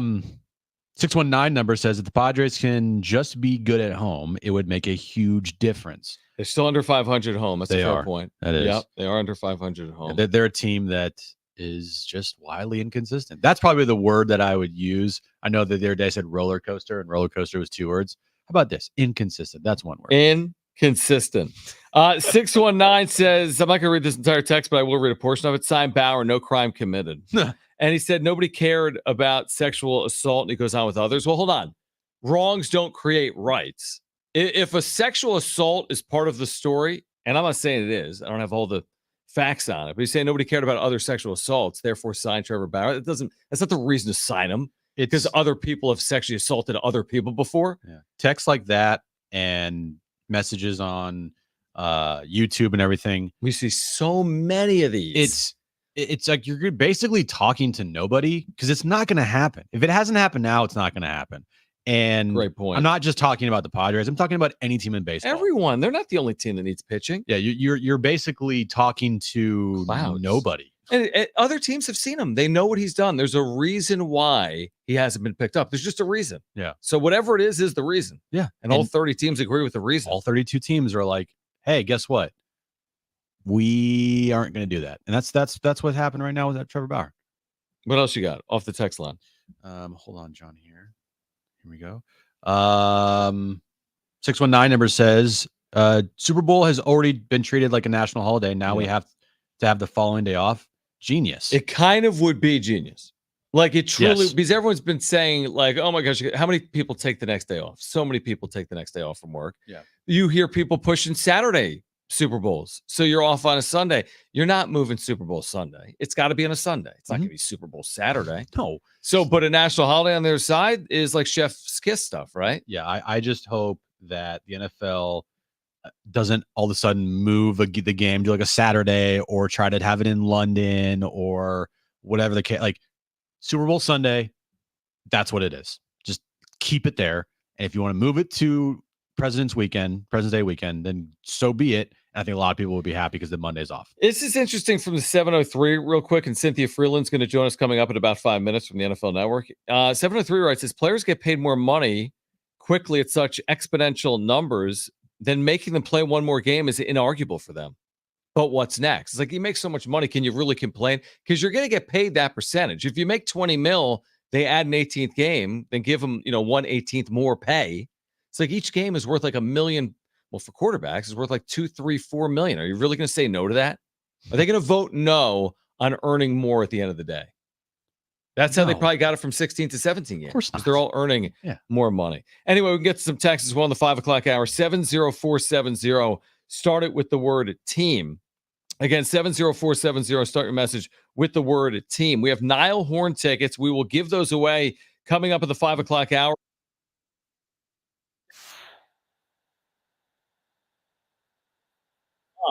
And Cynthia Freeland, analytics expert with the NFL Network, friend of the show. She will join us on the other side to kick off hour 3 of Jon and Jim. That comes your way next.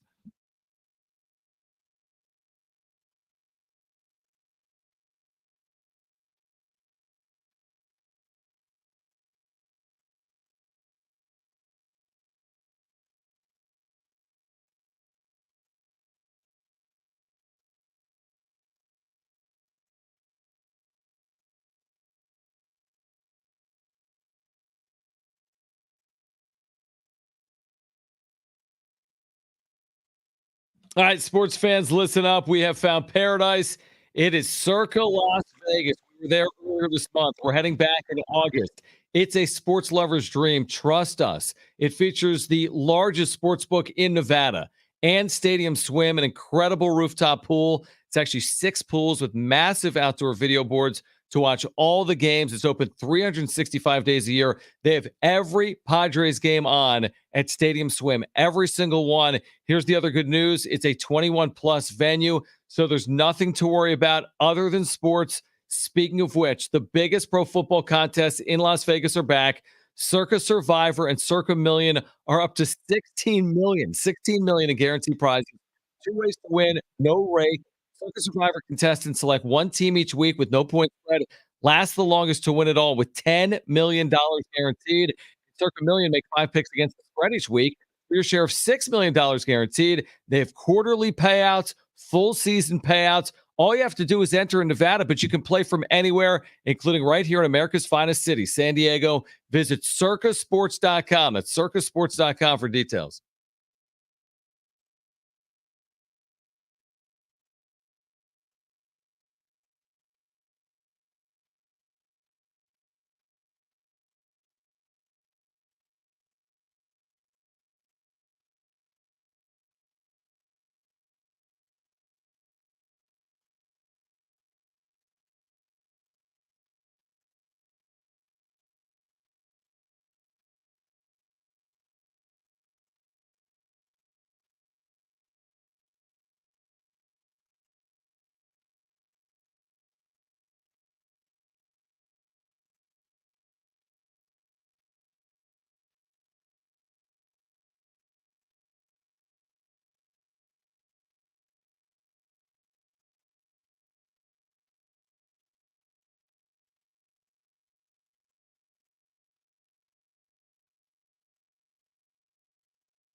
This update is brought to you by Staples Stores. Padres Nationals, game 1 in D.C. Padres lead the Nationals now 3-0 in the top of the 6th inning. And NFL news of the day, Brandon Ayuk has reported to 49ers trading camp after he requested a trade just last week. With Staples Hot Deals, you'll find super low prices on hundreds of items for back to school right now. 24-pack Crayola crayons and comp books are just 45 cents each at Staples. Plus, save even more with the Easy Rewards program. Ends 9/14. Prices valid in select stores, limited to 30. Save big on back to school at Staples.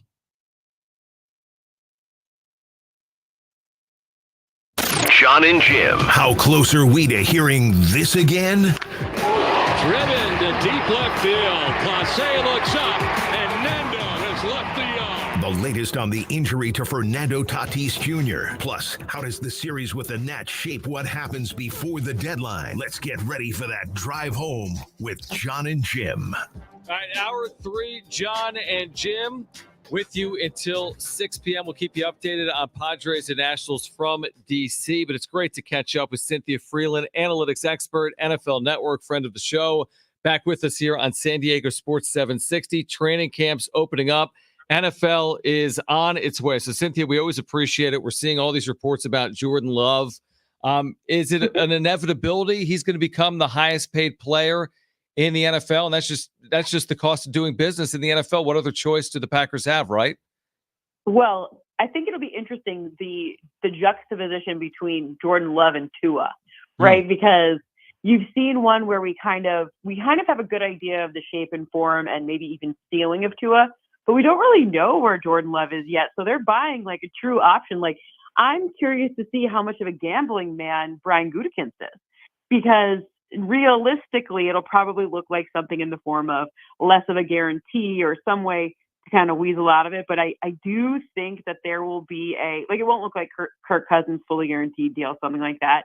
But I think we'll see a pretty big number, and mostly because there are only so many people who are really trusted to play the quarterback position at the highest level. And, you know, he at least for right now is one of them. But if I'm a Green Bay fan, I'm hopeful, but biting my fingernails a little bit. Brandon Ayuk reported to Niners camp today. He requested a trade just last week. How do you think this gets resolved? And where would you put Brandon Ayuk as far as like top wide receivers in the league? Well, to answer your first question first, I joke around and I really do like Kyle Shanahan, but I call him a lying liar who lies. And because today he was like, Brandon Ayuk is a huge part of what we're trying to do here at the 49ers. Like, to me, that's the kiss of death. He's getting traded for sure. I don't exactly know where. I mean, I know the Adam Peters connection and Brandon Ayuk saying he wants to go to Washington has been well documented. However, there are a bunch of other teams that could be sort of dark horse in the running for his services, not the least of which is the Pittsburgh Steelers. So, you know, I'm kind of trying to read the tea leaves here. I don't think he ends up on their team. I don't think it goes well when you ask a Shanahan for a trade. Just doesn't feel like a thing that you do. But I think he'll get paid some premium money. The wide receiver position right now is the very, very, they keep resetting the market. And, you know, Justin Jefferson's career will show you. I don't think he's going to get in that stratosphere, but I think it'll be a nice hefty career earnings, and he'll be right up there. Top 5 money is where I think it nets out. Cynthia Freeland, NFL Network, with us right now, Jon and Jim. Regardless of whether they have Ayuk or not, are they the quote unquote clear NFC favorite? I mean, the Pittsburgh Steelers, or excuse me, the Philadelphia Eagles just called and they're like, excuse me, what? You know, I look at the Eagles schedule. I mean, the reality is that first place schedule is a bear. And when you think about the fact that the Eagles don't have to play that in the same way that like it's just so interesting to me to see, like, you know, you get 3 games now against former number 4 opponents or number 3 opponents or number 2 opponents, right? So the reality is I think that that does make a huge difference. So to me, it's between the Niners and the Eagles, and I'm very interested. I'm very interested to see. Remember, the right side of that O-line at the end of last year did not look good, and I'm curious to see if they did enough. I'm a huge O-line person. It's well documented. Is it enough to protect Christian McCaffrey and some of these other assets, Deebo Samuel, George Kittle, etc.? Is it enough to keep Brock Purdy able to be the guy who has the number 1 completion percentage in the National Football League? Like, that's hard to duplicate year over year, no matter what. But I'm curious. Last thing with the 49ers. I don't know if you saw this, Cynthia. It just came out a little bit ago. Kyle Shanahan to Tim Kawakami, who covers the 49ers, said that he did call Bill Belichick during the offseason and try to get him in the building to work for the 49ers. First off, what do you make of that? And how weird is it going to be to have, you know, an NFL season coming up here without Bill Belichick in the league? I mean, first of all, we'll have him on the CW, which is great because it would be weird not to hear his thoughts on some of this. Although I'm not going to lie, like, I'm over the Bill Belichick offseason narrative, if you know what I mean. I'm glad we can stop talking about that because it grosses me out. But, you know, I think maybe, you know, Kyle Shanahan's the son of a coach. I feel like some of that stuff is, I'm not going to say tongue in cheek, but like like, I think it was probably one of the things, like, tried to get him in the building, man, but he said no. Like, Right. I don't know if I think it's as, I read that and I was like, I wonder if it's as serious as all that, or if it's just kind of one of those things that, the guys and the guys being guys, like, just say something kind of silly, because obviously who wouldn't? I mean, if he happened to say yes, I don't think Shanahan would have been like, nope, you can't come. But, I don't think it was as serious as all that. Cynthia Freeland, NFL Network, with us right now on Jon and Jim. Switching gears to the Chargers for a moment, obviously with all the change, looking at the weapons right now for Justin Herbert, how do you feel about the Chargers offense heading into the year? If they can get, I love the Joe Alt pickup. Again, here being the O-line, I can't stop. You can't quit me. And Rashawn Slater coming back, being less injured, hopefully fully healthy. That's going to be the key, because I do believe that Jim Harbaugh is going to want to run the air out of the football. I don't think he's kidding when he says he wants to play like old school pound and ground football. I went back and watched a bunch of those Michigan games with JJ McCarthy, and it was interesting because the O-line was calling a lot of the plays and changing some of the protections. Like, that's an interesting note, because this is one of the best O-lines I can remember in Chargers history, like at least in 10 years. I mean, on paper at least, right? We got to see them play and see if they can stay healthy.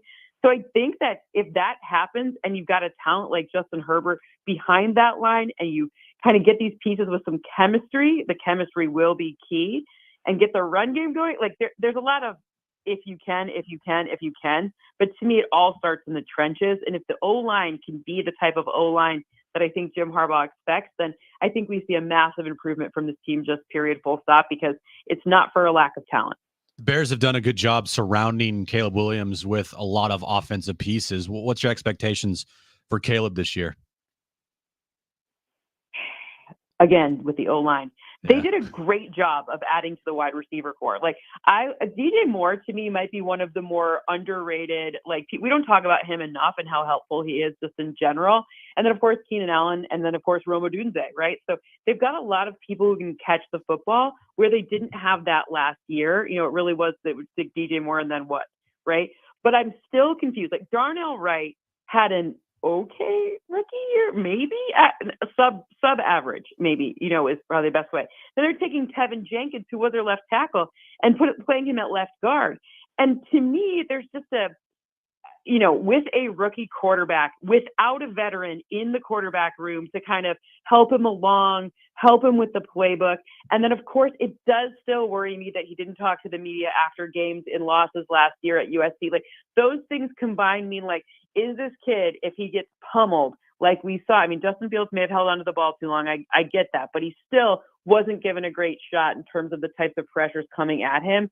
If he gets pummeled early on, like, what's going to happen? You got to give the kid just a beat to be able to get the ball to some of those really great pass catchers that they have over there. Cynthia Freeland with us right now on Jon and Jim from the NFL Network. So Aaron Rodgers is now 40 years of age. He's dead. We're all dying. Oh no! 40. Have you ever heard of such an age? It's so old. I've never heard of someone that's 40. It's coming from a 44-year-old right now. But coming off, a year, missed the whole year due to injury. Is he going to look like Aaron Rodgers? Like, what are the expectations? The Jets are on TV nationally, like, every single week. People think they're going to win, like, every game they play. Or what do you expect from Aaron Rodgers after missing a year at age 40? To me, this is the biggest Jenga piece in the entire NFL this season. If he is good, the complexion of that division is so interesting. Like, the Bills to me are fragile. There's just so many changes there to their defense and their offense. Like, the whole thing, the Bills are kind of fragile. The Dolphins have some questions on defense, and obviously, is Tua the man? I don't know. Like, and will their O-line hold up without some of the positions that they lost? Okay, and it's just so fragile. I'm not super worried about the Patriots yet, right? To me, they've got some time still. But if Aaron Rodgers is good, it changes the whole East. And the AFC is a total nightmare. If you make it to the playoffs, nothing is guaranteed. Even if you're Patrick Mahomes, it is a roll of the dice any way you look at it with all of the good quarterbacks that are in the AFC. So I hope he looks good. I want to see full Aaron Rodgers. I still remember that flag. He ran it out, and then a couple plays later, it's the meme. Done. Yeah. So, it's like the highlight. Goodness right. gracious. Yeah, it's crazy. But I hope he does. Yeah, I think NFL fans are probably rooting for it just because it makes it entertaining. Nobody likes to see star quarterbacks not play. Like we've seen a good amount of that. Nobody wants to see that, right? I mean, we want to see it because everyone's got an opinion on Aaron Rodgers. So, Cynthia, we're looking forward to it. It's hard to believe training camp's underway.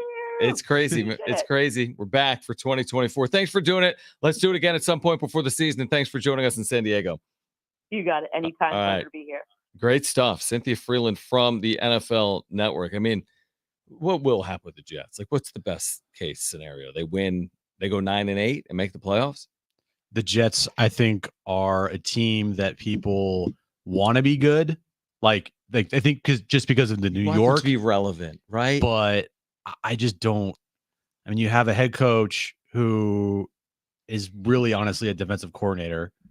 Like he's not. Right. I don't think he's a great head coach. I think Robert Saleh as a defensive coordinator is fantastic. Head coach, not so much. There's that team just has too much dysfunction with it, just too much. And when you have Aaron Rodgers in this era, this Aaron Rodgers, you're just going to have more dysfunction around the corner, like nonstop. I don't see this being something where it's like they are a good football team and they don't have any like problems or distractions. Like there's going to be some things that will happen. He'll probably say something stupid and it'll become front page news. And 100%. It's what happens in New York, especially with Aaron Rodgers now. They open in San Francisco. Monday Night Football, yeah. Off a season ender in a week 1 last year. Yeah. Against an amazing defensive front. Yeah. Protects them. Keep them upright. I know. Avoid. I mean, again, it's got to be in your week mind. Week 1s are always the scariest, It's the scariest. Exactly. You have no idea what to expect. Absolutely. You're like, this team is, I think, going to be good. Right. Or they could suck, but you also have no film. It's just one of those things that is totally up in the air. I bet you week 1s are the hardest for teams to do and prepare for, just because you have nothing to look off of besides last year. And here's the other thing that's really hard for: survivor picks. Seriously, you there's a lot of people that lose their survivor picks in week 1 because, well, who thought Detroit would win at Kansas City last year on Thursday night? I think you guys did, but I'm like, there's no chance in hell.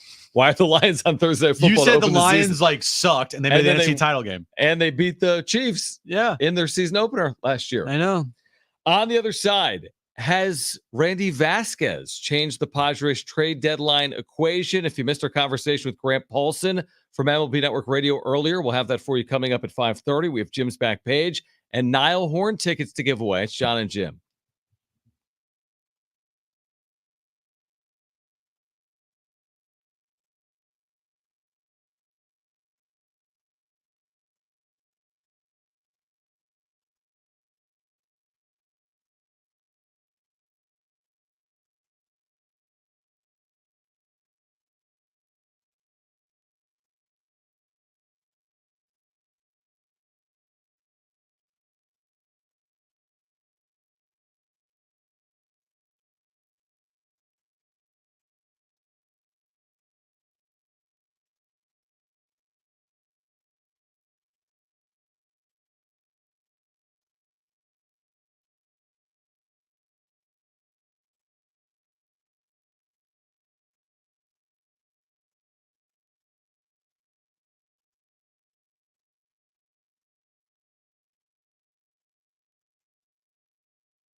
If you missed our conversation with Grant Paulson at MLB Network Radio on the upcoming trade deadline, I think you'll enjoy the listen coming up in 10 minutes at 5:30. We have Jim's backstage ahead.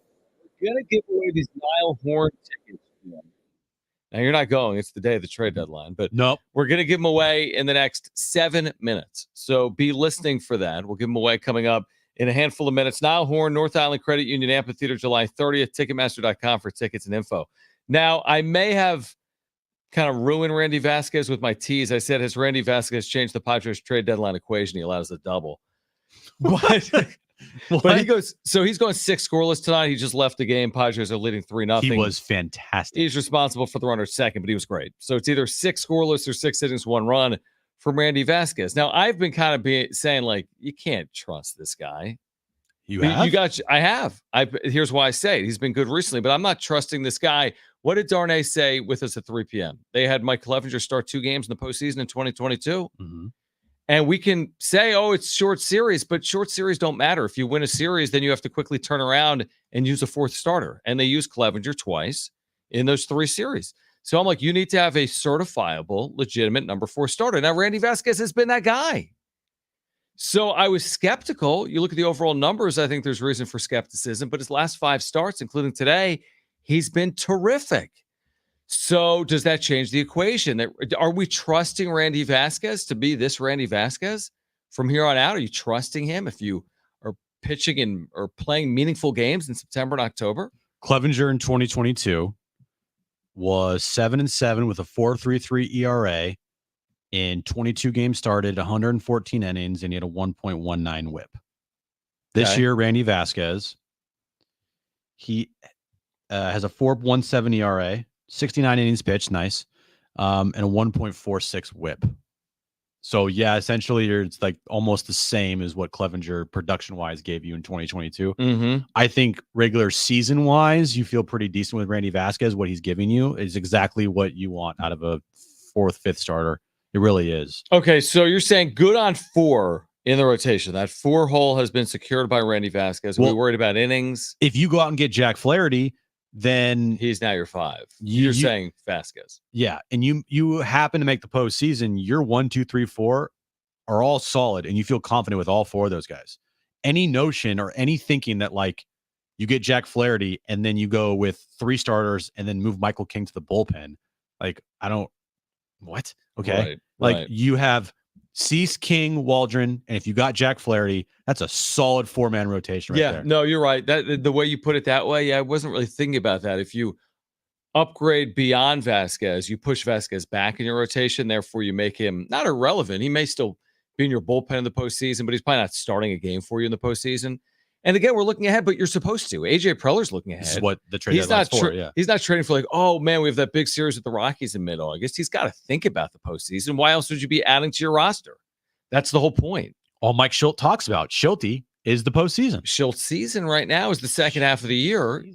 You know, Mike Schilt, as a manager, is 50-plus games over 500 in second halves, including this year. And if they win today, he's 3-1 in the second half. Amazing. Even though you're not trusting this team, even if they're 3 games over 500. Hey, man, just because I don't trust them doesn't mean like I won't praise them or say when they're doing good things. Like they have to prove it. They have to show it. I think a lot of fans would agree with that. Like the ups and downs that they have given everybody has been a lot to be just 2 games over 500.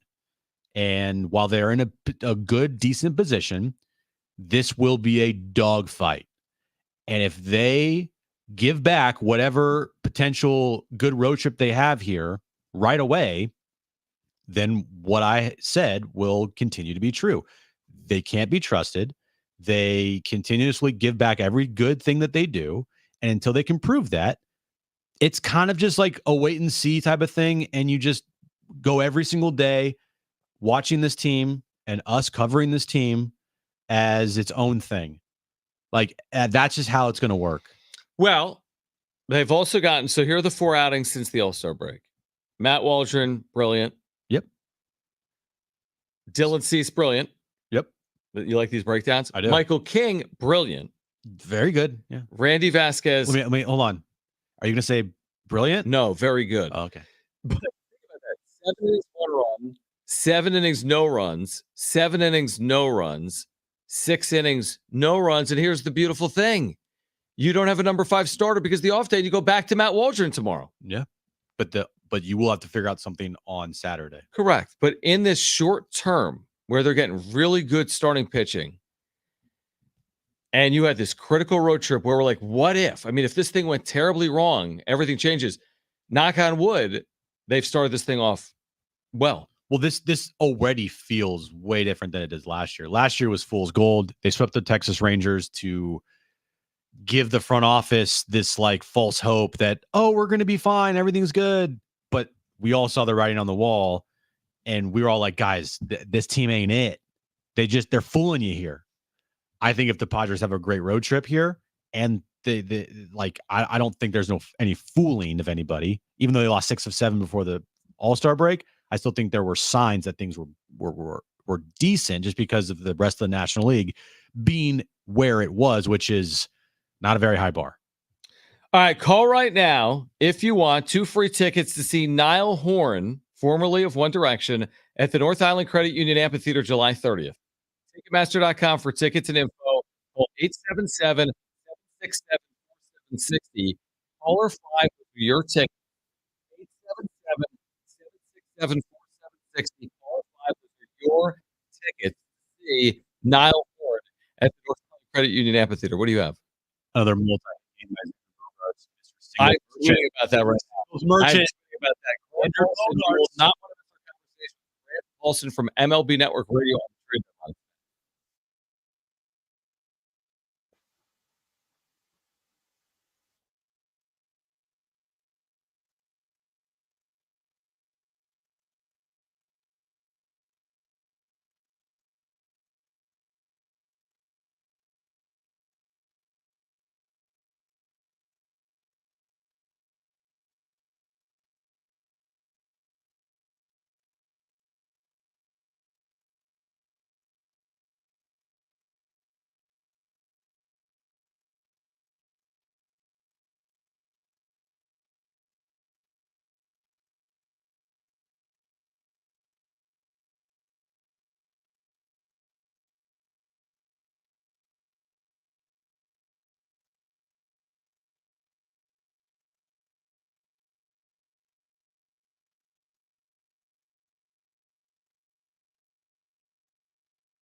This update is brought to you by Staples Stores. Score update in the Padres Nationals game. Padres lead the Nationals now 3-0 as we are in the top of the 8th inning. Padres are threatening right now with runners on the corners and no outs. In NFL news of the day, Brandon Ayuk has reported to not Padres training camp, 49ers training camp, as he requested a trade just last week. With Staples Hot Deals, you'll find super low prices on 100 of items for back to school right now. 24-pack Crayola crayons and comp books are just 45 cents each at Staples. Plus, save even more with the Easy Rewards program. Ends 9/14. Prices valid in select stores, limited to 30. Save big on back to school at Staples.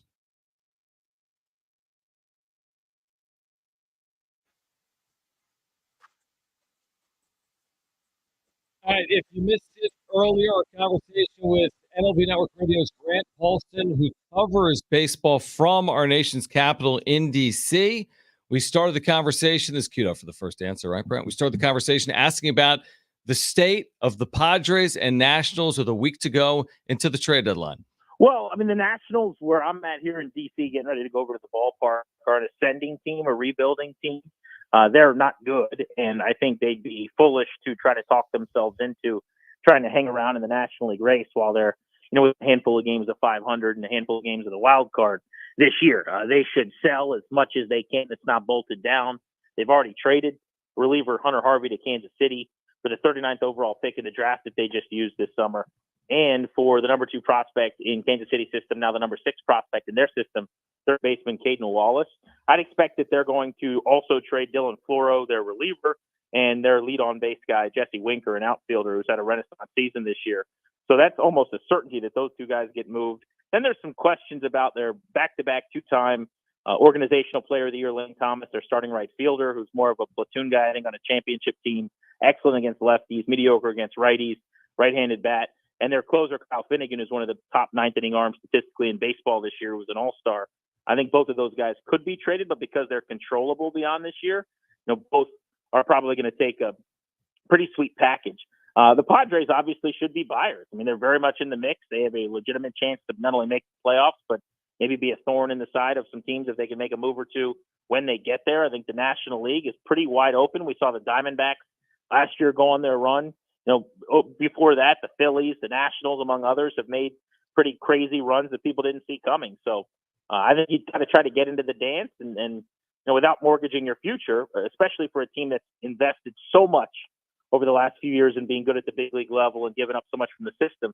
I think it'd be a disservice not to try when you're right there to kick the door down on one of these wild card spots. How do you see this trade deadline playing out? Do you think predominantly going to be pitchers on the move? And do you see like a Garrett Crochet as being the top guy that could be traded here at the deadline? Yeah, I do. I think pitching is certainly going to move more than bats. It seems like it's just pretty thin. I don't know where you guys come in on some of the available hits. I think when the dust settles, we're going to see that it was more mid-rotation type starters, maybe some relief pitching as well.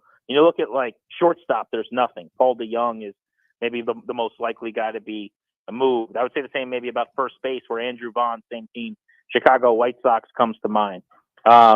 I think it's a possibility that Jazz Chisholm from the Marlins could be on the move. That would be a big name. I mentioned Lane Thomas here in D.C. I've seen Randy Arozarena's name in Tampa Bay come up. But I think there might be a batter too that's high caliber, whether it's Chisholm or Luis Robert, somebody like that. I think it's really light in the infield in terms of the market. But on the pitching side, Crochet to me is almost a lock to get traded. I personally, if I was the Tigers, I would do what I could to try to get 4 or 5 players, a Soto-esque, not going to be to the same extent, but package for Tarek Skubal. I'm be surprised if he moved though. So yeah, I think it's mostly pitchers heavy. And I'll say this, the start of the market right now, based on the deal so far, has been a seller's market. Like I said, I can't believe the Nats got back a top 40 pick and a number 2 prospect for a non-closing reliever. So we'll see if that's an outlier trade or if that's indicative of things to come. Interesting. Grant Paulson is with us. He covers Major League Baseball for MLB Network Radio with us on Jon and Jim, San Diego Sports 760. The story of the Padres over the last handful of years is they often run out of starting pitching at one point. Now, that happens in baseball, but I go back to 2021. They were 18 games over 500 after the deadline. They finished under 500. They had no starting pitching. They were throwing like Vince Velasquez and Jake Arrieta the final 2 months of the year. Now, this year, they're without Joe Musgrove and Yu Darvish, but they're getting it done. They're clearly going to add starting pitching, right? And could they add multiple starters based on where they are right now with the injuries? Yeah, I certainly would. I mean, I don't know. Again, I don't know an executive in this sport more aggressive than and willing to dance, right? Find a partner than AJ Preller. And I just think that there is a wide open tier of the league. If you want to separate the Phillies and the Dodgers, which I think you can do, that's fine. But otherwise, how many teams, and I think I said this to you guys maybe 6 weeks ago or so when they were in a different spot in the standings, how many teams are decidedly better that you would tell me with conviction that would beat the Padres in a series? Now, you guys talked about the lack of depth and some of the injuries in the rotation, which I get. But Dylan Cease has been shoving, looks like a number one. The way Michael King's thrown, he's putting it all together as we speak. I would go out and target somebody, Jack Flaherty type. The Orioles traded for him at this time last year. He wasn't pitching nearly as well, and he didn't have as big an impact as they would have wanted in the second half. But I think he's kind of fixed and back to where he was, a few years ago. Maybe a mid and a back end rotation type starter. If they could go make two moves like that, I think that could be the difference between what they are now and being a team that could be a really tough out in October. AJ Preller, like you said, is always aggressive here, but one of the teams that needs starting pitching and needs some help is the Dodgers. Do you view them as like the sleeping giant here that could be uber aggressive at the trade deadline here with some moves they need to make? Look, I never rule them out. I just have not, for what it's worth, seen or heard them linked to as many of the top end starters as you'd expect. I also think they play and swim so much in the waters of the biggest fish in free agency that I think they almost have to use their system as best they can more often than not to have reinforcements. Almost like, that's a bad comp, but like the other of the LA teams that's won a recent title, the Rams, where they go with that stars and scrubs mentality, where the Dodgers are going to be reeling in every top free agent. They're going to spend huge money. Then you fill out the roster with the internal options that you call up. And so I think, could they make the move? Yes. Do I think it makes a ton of sense for them to be extremely active? Will they get a starter? Probably.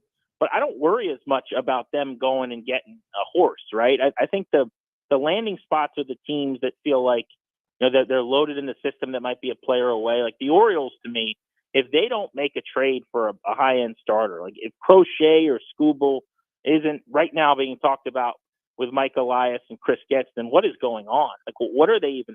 You got too many prospects who are ready at the same time that development's being stunted, and you're an arm away. Why wouldn't you try to get over the hump here and actually make a deep playoff run by going and getting an ace? And the other thing with the Orioles, in my opinion, I don't see Corbin Burns coming back next year. You saw Ken Rosenthal report on that this week. If he's gone, it's basically Grayson Rodriguez and what else in the front of that rotation next year. There is no reason why you wouldn't trade for one of those controllable aces to build the rotation around even for next season too. Grant Paulson with us right now, MLB Network Radio, to continue on the AJ Preller train, so to speak. Yeah, maybe, speaking of Crochet, maybe it's not a perfect fit, truthfully, in San Diego. He's thrown a lot of innings. He's never done this before. The Padres need innings, but he is under control for 25 and 26. And to your point, I mean, it's going to be a seller's market on Crochet. There's going to be multiple bids, but it is AJ Preller. So will Preller be involved, in your opinion, on Crochet at the end or not? That feels a little rich to me, to be honest. I think they're probably like that Flaherty tier down that I'm talking about. I can't see them being in the mix. Again, I don't think it's going to be Skubal's going to get the most. Yep. Crochet might be right below that. And I saw some people floating like a Soto deal. That's not what we're talking about. There was 3 postseasons of a generational talent. But I do think you're talking about, let's put a package together. I mean, it's 3 of your top, 5 to 7 prospects probably. And if they're big league ready, maybe it's 3. If they're not, it might be 4 guys. If you're counting a couple teenagers or A-ball types, for a Crochet, multiple postseasons of a true legitimate lefty ace. I don't know that that's what they want or need to be doing. I think they more need volume. Like you said, you're finding a fit of someone that you can have pitch some innings and get you deep into some starts and maybe, just help with some durability down the stretch. You're heading over the game tonight. You don't expect anything to happen tonight as far as scuff ups or whatever the case may be because of of what happened last time, right? Like this is over with. No, I don't. I think it's over. I mean, I not that I was alone in this. I'm not patting myself on the back, but I think we all kind of saw what was coming the night after the walk off. The Nats were really upset, and they made it pretty clear that they didn't say they were going to do anything, but that they were not happy. I think they set their piece, specifically Keibert Ruiz in front of the dish. I kind of liked the way they handled it, frankly, and that I'm just not a beanball guy. I think it's all stupid. I'm a big fan of celebrating, and I'll just be candid with you guys. I have no problem with celebrations. I actually endorse and love them. I thought that one violated the unwritten rule currently, which is you kind of do it in front of your own dugout with your own guys rather than right in front of the visitor's dugout. I've just never seen anybody who had a walk-off hit at first base end up in front of the third base dugout. Having said that, to hit someone is ridiculous. And I know they eventually did on that pitch on his toe. I really don't believe that was purposeful. But like the Ruiz thing, where he kind of chatted with him, I don't know if they have a relationship or not, but I thought that was the right way to do it. Like, that's very 2024. We're smarter than trying to injure people and throw at people. And I got to catch up with Profar. We didn't talk about that specifically at the All-Star break, but I mean, his smile and his infectious personality in the story, like really, really good dude.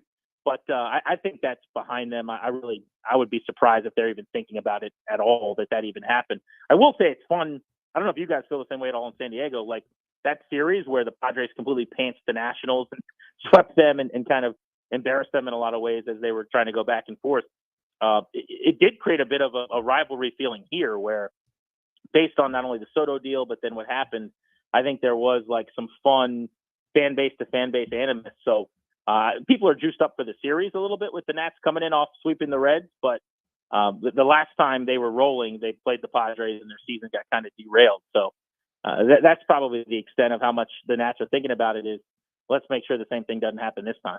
Yeah, I'm kind of fascinated because, like you said, the Nats probably should sell, but it's their last stand. So, like, can they win a series and convince ownership or front office maybe not to sell? And the other thing is James Wood has never faced off against the Padres. He's just been recently recalled, former Padre top farmhand. He'll be, of course, in the lineup this week for the Nationals. Grant, we appreciate you doing it here in San Diego. Hopefully we can connect after the deadline again. And thanks for your time as always. Yeah, my pleasure, guys. Enjoy the series. All right, that conversation from earlier. Otherwise, Jim would sound like an idiot. He's like, I did not say that right now.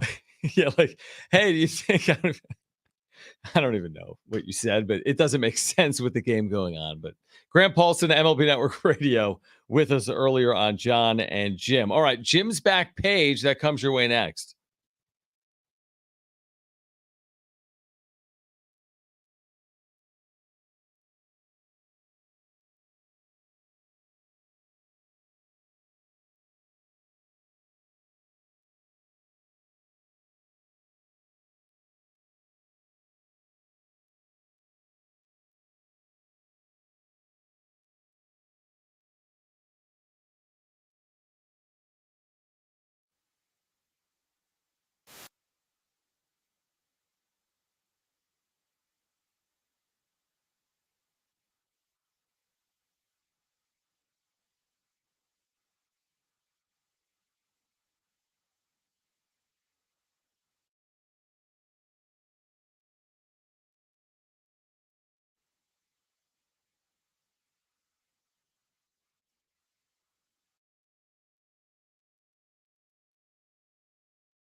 All right, is this good? Quite the quartet. Matt Waldron, 6 innings, 1 run. Dylan Cease, 7 innings, no runs. Michael King, 7 innings, 1 run. Randy Vasquez tonight, 6+ innings, no runs. Those are the starts the Padres have made since the All-Star break. Jim, let me ask you that. Or this. That's good. Is that good? That's good. I have to delete the tweet now. I feel like it's just I gotta delete it, right? Why? I have the time. Hold on. No. So Jim tweeted out a picture from the Padres.tv broadcast. I'm serious. Before you delete it, I'm dead serious. That was a picture, right, of a graphic with Waldron, Cease, King, Vasquez, right? Showing all their great numbers. Ben Fadden, Talking Friars, claimed that he posted the photo before you did, but in my timeline, how do I figure this out? In my timeline, he beat you. Yeah, in my timeline, he beat you. And you claim that you beat him, but Darnay says he beat you by 3 seconds. And what we learned is Ben Fadden, Talking Friars, says tweet notifications on for you. Every time you tweet, he gets a notification. Okay. Are you deleting it? No, I'll keep it up. Keep it up. Keep it up. All right, let's get to this.